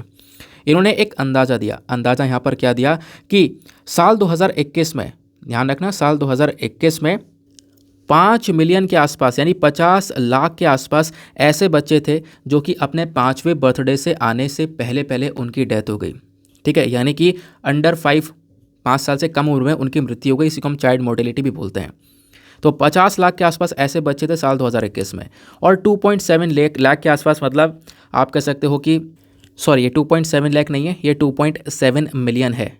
तो 27 लाख के आसपास यहाँ पे बच्चे ऐसे थे 2021 में जो कि यहाँ पर मतलब आप कह सकते हो जिनकी मृत्यु हो गई है, जिनकी उम्र बेसिकली 1 से लेकर 59 मंथ के बीच में थी, ठीक है ना, 1 से 60 महीने के बीच में थी। फिर उसके बाद में 2.3 मिलियन के आसपास ऐसे बच्चे थे जिनकी न्योनेटल डेथ हो गई, यानी कि बच्चा जन्म लेते ही मर गया, ठीक है। यानी कि आप कह सकते हो जन्म लेते ही मर गया, या फिर आप कह सकते हो पहले महीने के अंदर अंदर उस बच्चे की डेथ हो गई है। तो ये इतने सारे बच्चों की मृत्यु हुई है दुनिया भर में, ऐसे यहाँ पर इस रिपोर्ट ने बताया। आई होप आपको ये बात क्लियर हो गई है। देन उसके बाद में इन्होंने बताया कि अब इसमें इंडिया का क्या शेयर है, इसको डिस्कस करते हैं। मतलब ये तो हमने पूरे दुनिया भर का डेटा डिस्कस किया था, अब इंडिया की बात करते हैं। इंडिया में जो चाइल्ड मोर्टेलिटी है ये काफ़ी बड़े लेवल पर है, यानी कि 5 साल से कम उम्र में बच्चे की जो मृत्यु हुई है उनका नंबर कितना है, उनका नंबर है 7,09,366, 7,09,366, जो कि बेसिकली अंडर 5 डेथ की कैटेगरी में आते हैं। और इन्फेंट डेथ यानी कि यहाँ पे जो बच्चा मतलब आप कह सकते हो कि अपने पहले बर्थडे से यानी पहले साल के अंदर अंदर जिसकी बच्चे की मृत्यु हो गई है, वो बच्चे कितने थे, 5,86,787 थे। और न्यूनेटल डेथ यानी कि बच्चा जन्म लेते 1 महीने के अंदर अंदर यहाँ पर उसकी डेथ हो गई है, ऐसे बच्चे कितने थे, 4,41,801 के आसपास यहाँ पर बच्चे थे, ठीक है। ये यहाँ पर इंडिया की कंडीशन है। मतलब दुनिया भर में आप देखोगे कि इंडिया का कंट्रीब्यूशन कहीं ना कहीं काफ़ी ज़्यादा लग रहा है। मतलब इंडिया के अंदर हालात थोड़े ज़्यादा ख़राब लग रहे हैं इस चाइल्ड मोर्टेलिटी को लेकर। अभी भी जो सबसे ज़्यादा बदतर हालात आपको देखने को मिलेंगे वो मध्य प्रदेश में देखने को मिलेंगे। मध्य प्रदेश में अभी भी इन्फेंट मोर्टेलिटी रेट काफ़ी ज़्यादा है। हर 1000 बच्चों में से 6 बच्चे के आसपास यहाँ पर आप कह सकते हो उनकी मृत्यु हो जाती है 5 साल से कम उम्र के अंदर अंदर। अभी भी यहाँ पे हालात काफ़ी बुरे देखने को मिलेंगे। इवन यहाँ पे बोला जा रहा है गांव के अंदर सिचुएशन थोड़ी ख़राब है शहर से कंपैरिजन करें तो गांव में हालात थोड़े ज़्यादा ख़राब आपको देखने को मिलेंगे। ऐसा क्यों? क्योंकि वहाँ पे हेल्थ फैसिलिटीज़ प्रॉपरली पहुँच नहीं पा रही हैं। बात क्लियर हुई। अब राइटर बोलते हैं कि जो ये हालात इतने बिगड़े हैं ना, इसके पीछे 2 इंपॉर्टेंट चैलेंजेस हैं। 2 चैलेंजेस जिसके ऊपर हम ध्यान नहीं दे रहे हैं। सबसे पहला चैलेंज क्या है? सबसे पहला चैलेंज यहाँ पर यह है कि देखो, एक होता है प्री टर्म बर्थ, यानी बच्चा बच्चे का जो जन्म है ना वो प्रॉपरली 9 महीने के अंदर होना चाहिए। 9 महीने में प्रॉपरली बच्चा डेवलप होता है, ये 9 महीने की रिक्वायरमेंट होती है ना। वो वॉम्ब के अंदर बनता है, फिर उसके बाद यहाँ पे जन्म लेता है। लेकिन उससे पहले यानी 37 वीक्स 37 सप्ताह से पहले पहले यहाँ पे बच्चा जन्म ले ले तो कहीं ना कहीं आप कह सकते हो कि उसके बॉडी में चीज़ें इनकम्प्लीट रहेंगी। इसको हम प्री टर्म बेबीज़ बोलते हैं। इसमें डेथ होने के चांसेस बहुत ज़्यादा बढ़ जाते हैं। बच्चे का जन्म होते ही डेथ होने के चांसेस बहुत ज़्यादा बढ़ जाते हैं। तो आपको क्या इसमें चिंता वाली बात यह है कि हर 10 में से एक बच्चा इंडिया के अंदर प्री टर्म बर्थ ले रहा है। हर 10 में से एक बच्चा समय से पहले यहाँ पर जन्म ले रहा है, जो कि उसके हेल्थ के लिए बहुत ज़्यादा हानिकारक है। ठीक है, ये बात यहाँ पर राइटर ने मेंशन की है। तो इंडिया के अंदर प्री टर्म बर्थ का जो बर्डन है वो बहुत ज़्यादा आपको देखने को मिलेगा, क्योंकि वो एग्जैक्टली क्या मैंने आपको बताया, जिसका मतलब हमारे देश में इस चीज़ का रिस्क बहुत ज़्यादा है। स्टडीज़ ने यह बताया कि प्री टर्म बर्थ कहीं ना कहीं इतना ज़्यादा बढ़ चुका है कि जिसके चक्कर में बच्चा जन्म लेता है लेकिन प्रॉपरली ज़्यादा समय तक जीवित रह नहीं पाता, फिर उसके बाद में मृत्यु हो जाती है। तो इस चक्कर में अंडर 5 जो चाइल्ड डेथ है वो भी बढ़ता जा रहा है ना। फिर उसके बाद में यहाँ पर आप कह सकते हो कि हर कैटेगरी में इंडिया जो है बच्चों की मृत्यु में कहीं ना कहीं आगे बढ़ता जा रहा है। बात क्लियर हो गई। जो दूसरा चैलेंज है वो है स्टिल बर्थ का। स्टिल बर्थ मैंने आपको समझाया, यानी कि बच्चे का अभी जन्म हुआ ही नहीं है, जन्म होने से पहले पहले मृत्यु हो जाना। ठीक है, तो स्टिल बर्थ की अगर हम लोग बात करें तो यहाँ पे ये बोला जा रहा है कि एक बेबी जो कि यहाँ पर समय से पहले प्रेगनेंसी के टाइम पीरियड के अंदर ही यहाँ पर उसकी मृत्यु हो जाना। दुनिया भर में अगर हम देखें तो 1.9 मिलियन के आसपास स्टिल बर्थ हुए थे। इस प्रकार से यहाँ पर बच्चों की मृत्यु हुई थी साल 2021 में। साल 2021 में जो ये नंबर था ना 1.9 मिलियन का, एक अंदाज़ा बताया जा रहा है, अंदाज़ा ऊपर नीचे देखने को मिलता रहता है। तो साल 2021 में जो एब्सोल्यूट नंबर है इंडिया के अंदर, इन 1.9 लाख में से आप कह सकते हो 2,86,000 या 2,87,000 के आसपास डेथ इंडिया के अंदर ही हुई थी केवल। तो आप इमेजिन कर सकते हो कि इंडिया के अंदर सिचुएशन स्टिल बर्थ को लेकर भी बहुत ज़्यादा बुरी है।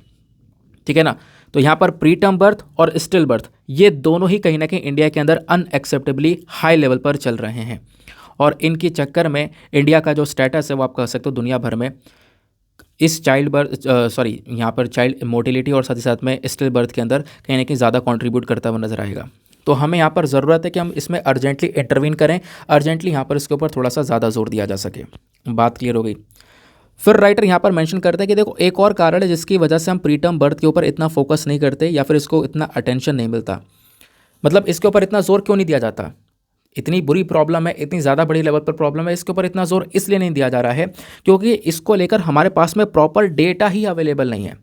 एक होता है कि भैया समय समय पर सारा का सारा डेटा अवेलेबल हो, भाई किस राज्य में, किस डिस्ट्रिक्ट में, किस ब्लॉक में कितने कितने बच्चों का स्टिल बर्थ हुआ है, कितने बच्चे का चाइल्ड मोर्टेलिटी हुआ है, ये सारा डेटा हमारे पास में एक एक्यूरेट डेटा होना चाहिए। क्योंकि आपके पास में अगर प्रॉपर डेटा होगा उसके हिसाब से आप प्लानिंग कर पाओगे, सारा काम कर पाओगे। लेकिन जब आपके पास में एक्यूरेट डेटा ही नहीं होगा, एक सटीक डेटा ही नहीं होगा, तो आप करोगे क्या? तो वही बताया गया कि इसके ऊपर इतना अटेंशन इसलिए नहीं दिया जाता क्योंकि आपके पास में डेटा नहीं है। आप डेटा निकालो तो दुनिया भर में चर्चा होगी इस चीज़ के बारे में कि हाँ इंडिया में क्या हो रहा है, तब आप यहाँ पे कदम उठाओगे इस चीज़ को लेकर। तो इन्होंने यहाँ पर बोला कि डेटा लाना बहुत ज़्यादा ज़रूरी है। इवन यहाँ पर दुनिया भर की भी अगर हम लोग बात करें तो दुनिया भर में प्रॉपर डेटा अवेलेबल नहीं है। जो पहला डेटा आया था ना स्टिल बर्थ को लेकर वो अक्टूबर 2020 में आया था। तो आप इमेजिन करो कि दुनिया भर की जो लोग हैं या इंडिया के अंदर भी है वो इतनी इस प्रॉब्लम को यहाँ पर इतनी बड़ी प्रॉब्लम समझ नहीं पा रहे हैं, इस चक्कर में इसको अटेंशन मिल नहीं पा रहा है। तो बात ये की जा रही है कि सर पहले हमारे पास में एक प्रॉब्लम ये जो प्रॉब्लम है सबसे बड़ी वाली डेटा वाली, इसको ख़त्म करना होगा। हमारे पास में हर एक ब्लॉक का, हर एक डिस्ट्रिक्ट का, हर एक स्टेट के लेवल का डेटा होना अनिवार्य है, बहुत ज़्यादा ज़रूरी है। ठीक है, अब राइटर बोलते हैं कि चलो अब थोड़ा सोल्यूशन के बारे में डिस्कस करते हैं कि आखिरकार इसका उपाय क्या हो सकता है, इस प्रॉब्लम का सोल्यूशन क्या हो सकता है। सबसे पहली चीज़ जो ज़्यादातर स्टिल बर्थ होना, यानी बच्चे की जन्म होने से पहले मृत्यु हो जाना या फिर बच्चा पैदा होते ही यहाँ पर आप कह सकते हो कि थोड़े ज़्यादा जल्दी यहाँ पर उसकी मृत्यु हो जाना। तो ये जो चीज़ें हैं ना इसको हम लोग यहाँ पर रोक सकते हैं। कैसे? आपको अपनी हेल्थ सर्विस की क्वालिटी को इम्प्रूव करना होगा। ठीक है ना, आपको हेल्थ क्वालिटी इंप्रूव करनी होगी। किस किस चीज़ के ऊपर फोकस करना पड़ेगा? सबसे पहली बात फैमिली प्लानिंग के ऊपर फोकस करना पड़ेगा। आपने हेल्थ और न्यूट्रिशन को डेवलप करना होगा। जो प्रेग्नेंट महिला है ना उनको प्रॉपरली सपोर्ट नहीं मिलता, प्रॉपर एक अच्छा उनको डाइट नहीं मिलता इसके चक्कर में भी, क्योंकि अगर महिला को एक अच्छा डाइट नहीं मिलेगा अगर वो प्रेगनेंसी के दौरान चल रही है तो कहीं ना कहीं वो इम्पैक्ट बच्चे के ऊपर भी पड़ेगा। तो उसको यहाँ पर फोलिक एसिड यानी आयरन फोलिक एसिड वगैरह प्रोवाइड करवाना ताकि यहाँ पर उसकी एक हेल्दी डाइट मेंटेन करना, उसका यहाँ पर एक ऑप्टिमल न्यूट्रिशन रखना, ये सारा काम हमें करना पड़ेगा ताकि बच्चा भी एक हेल्दी बच्चा जन्म ले। तो हम लोग क्या कर सकते हैं, मैंने आपको बताया सबसे पहली बात करना क्या होगा, ये हेल्दी डाइट प्रोवाइड करवाना होगा। दूसरा काम, जो प्रेग्नेंट महिला है ना, उसके अंदर कोई बीमारी तो नहीं है, अगर कोई डिजीज़ है तो उसको तुरंत ठीक करना। जैसे कई बार हम देखते हैं कि प्रेग्नेंट महिला के अंदर डायबिटीज़, हाइपरटेंशन या फिर मोटापे की वजह से भी यहाँ पर बच्चे के ऊपर ज़्यादा इम्पैक्ट पड़ता है। तो इस वजह से यहाँ पर हमें इन चीज़ों को थोड़ा सा कंट्रोल करना होगा। बात क्लियर हो गई। तो जो स्टिल बर्थ हो रहा है ना, स्टिल बर्थ यानी कि बच्चे की जन्म लेने से पहले मृत्यु, इसमें से आधे से ज़्यादा जो मृत्यु, जो भी मतलब जितनी भी टोटल मृत्यु भारत के अंदर में, इसमें से आधे से ज़्यादा डिलीवरी से पहले पहले हो गई, और कुछ यहाँ पे डिलीवरी के बाद, यानी कि बच्चे ने जन्म लिया तुरंत यहाँ पर उसकी मृत्यु हो गई। तो इस प्रकार के काफ़ी सारे यहाँ पर स्टिल बर्थ आपको देखने को मिलेंगे। तो इसको टैकल करने का तरीका यही है, जो भी बीमारियां हैं मदर के अंदर में, प्लस मदर की एक प्रॉपरली डाइट को मेंटेन करना, जिसके थ्रू हम लोग थोड़ा सा बेहतर तरीके से काम कर पाएंगे। दूसरा यहाँ पे राइटर मेंशन करते हैं कि हमारे पास में एक प्रॉपर डेटा अवेलेबल होना चाहिए, क्योंकि प्रॉपर डेटा अवेलेबल नहीं होगा कि कहाँ कहाँ पर क्या क्या हो रहा है, हम कुछ नहीं कर पाएंगे। अगर प्रॉपर डेटा अवेलेबल होगा तो हम इससे पता लगा पाएंगे कि भैया कौन कौन से एरिया ऐसे हैं जहाँ पर सबसे ज़्यादा ये कंडीशन देखने को मिल रही है, यानी हॉटस्पॉट कौन कौन से एरिया हैं, वहाँ पे थोड़ा सा ज़्यादा बेहतर तरीके से काम कर पाओगे। वहाँ पे थोड़ा सा आपको ज़्यादा कुछ करने की ज़रूरत है, नई पॉलिसीज़ लाने की ज़रूरत है, और जहाँ पर ये सिचुएशन कम है वहाँ पर आप थोड़ा सा हल्का हाथ रख के वहाँ पर जो प्रॉब्लम्स है उनको ठीक कर सकते हो। तो ये बात यहाँ पे बोली जा रही है, जब डेटा होगा तभी तो कर पाओगे, जब डेटा नहीं होगा तो ये सारी चीज़ें भी होना इम्पॉसिबल है। बाकी पॉलिसी सॉल्यूशंस यहाँ पर दिए गए हैं, यानी कि ये बोला गया कि अब देखो हम लोग अलग अलग पॉलिसीज़ लेकर आए हैं। जैसे नेशनल हेल्थ पॉलिसी 2017 की आपको देखने को मिल जाएगी। सरकार ने एक कमिटमेंट, एक वादा किया था। क्या वादा किया था इस पॉलिसी के दौरान, कि साल 2025 तक हम क्या करेंगे, जितना भी हमारा जीडीपी होगा, जितनी भी हमारी इकोनॉमी होगी, उसका 2.5% हम पैसा जो खर्चेंगे वो अपने हेल्थ के ऊपर खर्चेंगे। अपने देश में हेल्थ इंफ्रास्ट्रक्चर, बाकी पूरे हेल्थ के ऊपर खर्चा जाएगा। लेकिन ऐसा नहीं हुआ। 6 साल हो चुके हैं अभी तक सरकार ने जितना ये अनुमान, मतलब एक कमिटमेंट दिया था कि इतना खर्चेंगे, ऐसा कुछ भी नहीं हुआ। 2.5 किया, अभी तक हम लोगों ने अपने जीडीपी का केवल और केवल 1.5% के आसपास ही खर्चा है हेल्थ के ऊपर, जो कि पूरे दुनिया में सबसे ज़्यादा कम है। हमारे पड़ोसी देशों को देखोगे ना, तो उन्होंने 2.5% से भी ज़्यादा, उनकी जो देश की जितनी भी इकोनॉमी है, जितना भी उनका कमाई हो रही है, उसका 2.5% से भी ज़्यादा कमाई उन्होंने अपने हेल्थ के ऊपर लगा रखी है अलग अलग देशों ने। इंडिया की कमाई सबसे कम लगी हुई है हेल्थ के ऊपर। इंडिया 1.5% के आसपास खर्च रहा है अपने पूरे जीडीपी का, तो उसको बढ़ाने की ज़रूरत है। ठीक है, तो वो चीज़ यहाँ पे राइटर ने मेंशन की है। ये काम भी हम कर सकते हैं। इससे क्या होगा, बहुत सारे जो इंस्टीट्यूशंस हैं जो कि जिनको प्रॉपरली फंड नहीं मिल पाता, प्राइमरी जो हेल्थ केयर होता है इनको प्रॉपरली फंड नहीं मिल पाता, उनको प्रॉपर फंडिंग प्रोवाइड करवाया जाए, इंफ्रास्ट्रक्चर को बनाया जाए, नई फैसिलिटीज़ लेकर आई जाए। जो प्रेग्नेंट महिलाएं, इनको इस प्रकार से डाइट और इन चीज़ों का सपोर्ट प्रोवाइड करवाया जाए, ताकि हम इन प्रॉब्लम्स को कंट्रोल कर सकें। ठीक है, बात क्लियर हो गई। तो ये था पूरा का पूरा एडिटोरियल। आई होप आपको सारी की सारी जो क्लैरिटी है वो यहाँ पर मिल चुकी होगी। नेक्स्ट एडिटोरियल पर आते हैं। अगला एडिटोरियल जो है ना, यहाँ पर आप देखोगे ना, वो ये वाला है।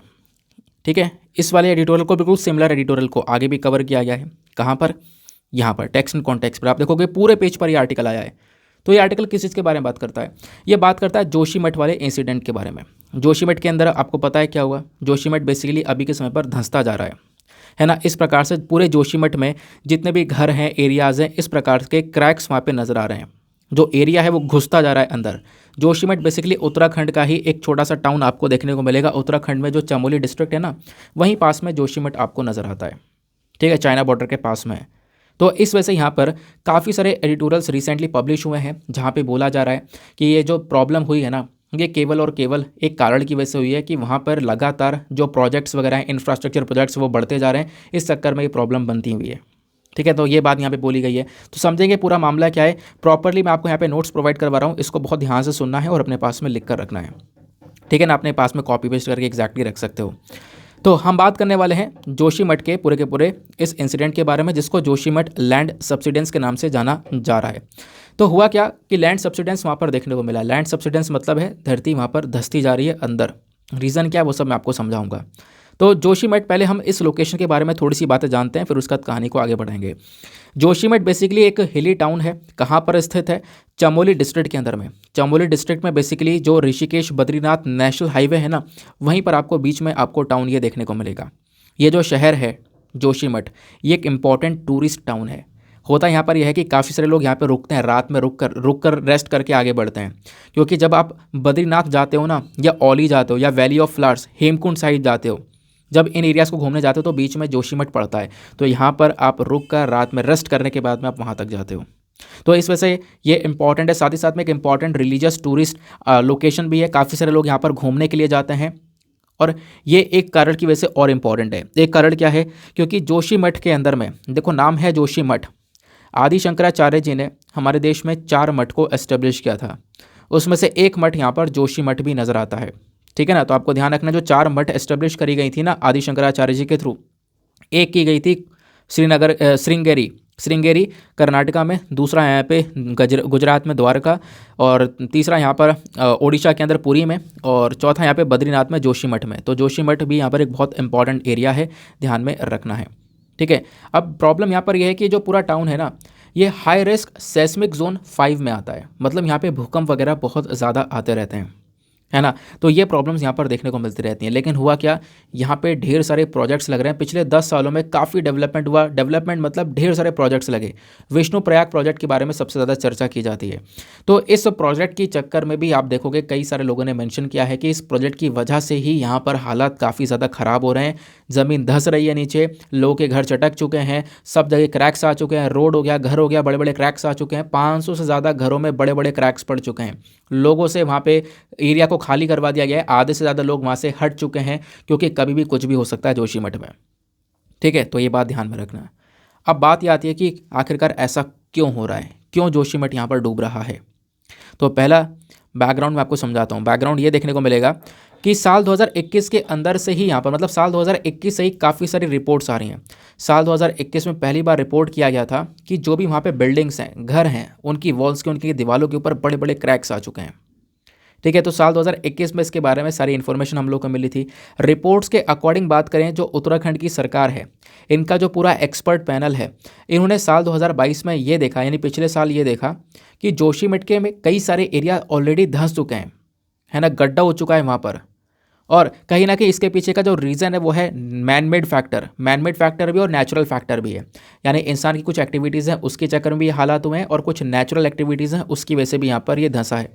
अभी मैं आपको थोड़ा डिटेल में यहाँ पर इसके बारे में बताऊंगा। देखो, अब होता यहाँ पर यह है कि ये सब धंस इसलिए रहा है क्योंकि इसके नीचे का जो एक होता है रॉकी एरिया मतलब ठोस ज़मीन है, और एक ऐसा एरिया जिसके नीचे आप कह सकते हो कि ज़्यादा कुछ है नहीं, वो खोखली ज़मीन है, ज़्यादा मतलब खाली रेत वगैरह है, कुछ यहाँ पर डेब्रिस, कुछ आप कह सकते हो कि जो भी यहाँ पे मलबा वगैरह है उसके ऊपर ये पूरा एरिया बना हुआ है। तो एक रॉकी एरिया यानी जो पत्थर का बना हुआ है पूरा एरिया, वो मजबूत रहेगा, या थोड़ा जो मलबे के ऊपर बना हुआ है वो मजबूत रहेगा। ऑब्वियस ही बात है, जो रॉकी एरिया होगा वो थोड़ा ज़्यादा मजबूत रहेगा। लेकिन यहाँ पे जोशीमठ में आप देखोगे तो इसका जो सब सरफेस मटेरियल है वो ज़्यादा मजबूत नहीं है। यहाँ पे पूरा एरिया बेसिकली मलबे के ऊपर बसा पड़ा है। तो इस वजह से यहाँ पर बोला ये जा रहा है, क्योंकि एक कमेटी ने इसके बारे में बताया था, उसके बारे में आगे मैं आपको बताऊँगा। तो इसी वजह से ये एरिया थोड़ा सा और ज़्यादा खतरे में देखने को मिलता है। अब जोशीमठ के डूबने के पीछे कई सारे रीज़न हैं। सबसे पहला रीज़न है ये कहीं ना कहीं एक एंशिएंट लैंडस्लाइड का ही साइट है। मतलब हमारे पास में 1976 में, आप देखो 1976 में कितनी पुरानी बात है, एक कमेटी आई थी 1976 में, मिश्रा कमेटी, उन्होंने एक रिपोर्ट प्रस्तुत की थी, और उस रिपोर्ट में ये बताया कि जो जोशीमठ है ना, वो बेसिकली जो सैंड है यानी जो रेत है या पत्थर है उसके ऊपर बसा हुआ है।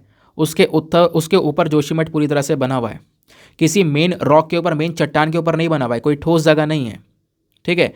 तो बेसिकली इसी चक्कर में यहाँ पर एरिया का जो सब सरफेस है वो ज़्यादा मजबूत नहीं है। रिपोर्ट ने ये बताया कि कहीं ना कहीं अगर यहाँ पे हम लोग ह्यूमन एक्टिविटीज़ को बढ़ाते हुए चलेंगे, हैवी कंस्ट्रक्शन करेंगे और कुछ काम करेंगे, रोड्स को बनाएंगे, तो इसके चक्कर में कहीं ना कहीं यहाँ पर आगे बहुत बड़ी प्रॉब्लम फेस करने को मिल सकती है। पेड़ वगैरह काटोगे तो भी हालत काफ़ी ख़राब हो सकता है, क्योंकि पेड़ वगैरह की चक्कर में जो सॉइल है, जो मिट्टी है, वो यहाँ पर जकड़ के रख रखी है। लेकिन इससे क्या होगा, अगर पेड़ वगैरह काटोगे तो सॉइल जो है ना वो और ज़्यादा लूज़ होने लगेगी, ढीली होने लगेगी।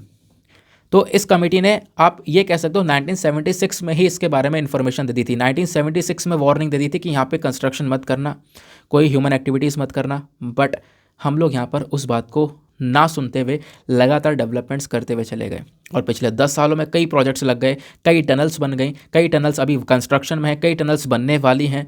तो इस चक्कर में यहाँ पर वो एरिया और ज़्यादा ख़राब हो गया। बात क्लियर हो गई। दूसरा, यहाँ पर इसकी ज्योग्राफी के बारे में एक बात ये बताई जाती है कि यहाँ पे मैंने आपको बताया कि कोई रॉकी एरिया, कोई ठोस इसका सरफेस नहीं देखने को मिलेगा। ये कहीं ना कहीं यहाँ पर एक पुरानी लैंडस्लाइड हुई थी, एक पुरानी बहुत बड़ी लैंडस्लाइड हुई थी, एक ज़माने में। तो उसी के ऊपर यहाँ पर ये पूरा का पूरा जोशीमठ बसा पड़ा है, ऐसा यहाँ पर मेंशन किया गया। ठीक है ना। तो ये यहाँ पर बोला जा रहा है, इस चक्कर में इस एरिया पे ज़्यादा प्रेशर डालना कहीं ना कहीं हमारे लिए खतरे से खाली नहीं होगा। और जिस प्रकार से कंस्ट्रक्शन एक्टिविटीज़ चल रही हैं, हाइड्रो इलेक्ट्रिक प्रोजेक्ट्स लग रहे हैं, है ना, जो नेशनल हाईवे उसको चौड़ा किया जा रहा है, पहाड़ काट काट के टनल्स बनाई जा रही हैं, तो इससे वो एरिया अनस्टेबल हो चुका है। और पिछले 20 सालों में दबा के काम किया गया, जिससे एरिया अनस्टेबल हो गया है काफ़ी ज़्यादा। मतलब आप कह सकते हो वाइब्रेशंस वहाँ पे जनरेट हो चुकी हैं। रेलवे ट्रैक्स बनाए गए हैं, जब ट्रेन चलती है तो वाइब्रेशंस होती हैं, उसकी चक्कर में भी यहाँ पर वो जो एरिया पहले से उसका सब सरफेस इतना मजबूत नहीं है, और आपने यहाँ पर उसका ये हालात कर दिए। इम्पैक्ट की बात करें तो जिस प्रकार से यहाँ पे हालत ख़राब हो रहे हैं ना, तो लगभग एटलीस्ट बोला जा रहा है जो 66 फैमिलीज़ हैं वो यहाँ पर अभी के समय पर निकल चुकी हैं। 561 से ज़्यादा घरों के अंदर क्रैक्स आ चुके हैं। सरकारी ऑफिशियल्स के अकॉर्डिंग बात करें तो 3000 लोगों के ऊपर इम्पैक्ट पड़ा है इस पूरे के पूरे इंसिडेंट का। ठीक है, अभी कई सारे लोगों को और खाली करवाना है वहाँ पर, ये बात भी देखने को मिलेगी। अब यहाँ पे मेंशन ये किया जाता है इस एडिटोरियल में कि हम क्या कर सकते हैं, जोशीमठ के लिए क्या करें जिससे यहाँ पे उसको बचाया जा सके। पहला यहाँ पर काम ये होगा, एक्सपर्ट्स ने खुद यहाँ पर रिकमेंड किया है कि जितना भी डेवलपमेंट चल रहा है, जितना कर लिया ठीक है, अब उसको वहीं पे रोक दो, शट डाउन कर दो, बिल्कुल ख़त्म कर दो। अब आगे कोई डेवलपमेंट नहीं होना चाहिए, कोई प्रोजेक्ट नहीं लगना चाहिए, क्योंकि हमें ज़रूरत है वहाँ के लोगों को बचाने की। और पहले आपको डेवलपमेंट को रोकने से पहले काम ये करना होगा, लोगों को वहाँ से बचाओ, लोगों को वहाँ से हटाओ, रीलोकेट करो, वहाँ से बिल्कुल सेफ पोजीशन पर लेकर जाओ। लोगों की जान हमारे लिए बहुत इंपॉर्टेंट है। फिर जब वो एरिया खाली हो जाएगा तो उसकी यहाँ पे वापस से रीप्लानिंग करना कि क्या करना है क्या नहीं करना है, लेकिन कंस्ट्रक्शन नहीं करना है। ठीक है, ये बात बोली गई। दूसरा ड्रेनेज प्लानिंग है। यहाँ पे जो बेसिकली जो नालियों का सिस्टम आपको देखने को मिलेगा ना, वो दबा दबा सा देखने को मिलेगा। मतलब वो प्रॉपरली वहाँ पे मैनेजमेंट सिस्टम नहीं है। जो ड्रेनेज है वो काफ़ी ज़्यादा पुअर है, जो गंदा पानी है उसका प्रॉपरली मैनेजमेंट नहीं हो रहा है, सब वहीं पे इकट्ठा हो रहा है। और मैंने आपको बताया पहले नीचे से मिट्टी है, मिट्टी कंकड़ है, वो मिट्टी कंकड़ के ऊपर बसा पड़ा है, तो वो जो पानी वो सारा का सारा ग्राउंड में घुस रहा है। इससे जो मिट्टी है और ढीली हो रही है, तो इससे भी यहाँ पे आप कह सकते हो जो एरिया है वो और ज़्यादा डाउन होता हुआ नज़र आ रहा है। तो सरकार को इस इशू को देखना होगा, प्लस वहाँ पे प्रॉपर ड्रेनेज सिस्टम लाना होगा, जितना पानी है वहाँ से प्रॉपरली बाहर निकलता रहे, इस चीज़ का यहाँ पे ध्यान में रखना होगा। ठीक है। दूसरा यहाँ पर एक्सपर्ट्स ने एक और सजेशन दिया है कि भैया उस एरिया के अंदर आपको रीप्लांटेशन करना होगा, ढेर सारे पेड़ लगाने होंगे, क्योंकि वही हम लोग को बचा सकता है, वही हमारे एनवायरनमेंट को एक प्रोटेक्शन प्रोवाइड करवा सकता है। इसके लिए जो हमारी सरकार है, सरकार के साथ में अलग अलग बॉडीज़ के साथ में बॉर्डर रोड ऑर्गेनाइजेशन सब मिलकर काम कर सकते हैं, और सब मिलकर यहाँ पर इस पर्टिकुलर एरिया को सपोर्ट कर सकते हैं, और वहाँ पर एक तरीके से आप कह सकते हो उस एरिया को, जोशीमठ को बचा सकते हैं। दूसरी बात यहाँ पर बताई जा रही है, स्टेट गवर्नमेंट को, वहाँ की केंद्र सरकार को भी यहाँ पे कुछ ना कुछ साइंटिफिक स्टडीज़ जो है वो करनी होंगी, बहुत सीरियसली यहाँ पे कदम उठाना होगा। और सबसे पहली बात, जब यार आपको पता है कि डेवलपमेंट करने से ये होगा, और इतने लंबे समय पहले एक चेतावनी आ चुकी है, वार्निंग आ चुकी है, तो उसके बावजूद मतलब किसी ना किसी ने, जो एक्सपर्ट कमेटी कुछ सोच के तो वार्निंग दी होगी, तो उस चीज़ को ध्यान में रख के हमें काम करना चाहिए था। अब गलती हुई है तो सुधारना पड़ेगा। फिर बाद में बात आती है लैंड सब्सिडेंस की, क्योंकि यही यहाँ पर देखने को मिला। तो लैंड सब्सिडेंस क्या होता है मैं आपको ऑलरेडी बता चुका हूँ, यानी कि कोई ग्राउंड होता है उसका धंस जाना, श्रिंक हो जाना, वो कहीं ना कहीं यहाँ पे लैंड सब्सिडेंस कहलाता है, क्योंकि उसका जो अंडर मटेरियल होता है वो इतना मजबूत होता नहीं है। ठीक है, तो बात यहाँ पे ध्यान में रखनी है। वहाँ पे ये कैसे धंसता है, जब आप फ्रैक्चरिंग करते हो, माइनिंग करते हो, या कोई कंस्ट्रक्शन करो, तो उसके बेसिस पर वो यहाँ पे वाइब्रेशन जनरेट करके वो एरिया धंस जाता है। बाकी कुछ नेचुरल फैक्टर भी नज़र आते हैं, जैसे कोई अर्थक्वेक आ गया, मान लो कोई भूकंप आ गया, और मैंने आपको बताया भूकंप वाले जोन में ही आता है वो एरिया। भूकंप आ गया तो ऑब्वियस सी बात है, जब सरफेस इतना मजबूत नहीं है तो वो धंस जाएगा नीचे, है ना। तो इस प्रकार की चीज़ें, कुछ नेचुरल फैक्टर्स भी यहाँ पर नज़र आते हैं। बात क्लियर हो गई। चलो आगे आते हैं उसके बाद में। अब लैंडस्लाइड क्या होती है आपको पता ही है। लैंडस्लाइड मतलब जो मास है, मास ऑफ रॉक है, जो चट्टान है उसके नीचे खिसक जाना, वो बेसिकली लैंडस्लाइड कहलाती है। तो ध्यान रखना इसके बारे में, ये प्रॉपर्ली डेटा आपने स्टोर करके रखना है, PDF में आपको मिल जाएगा।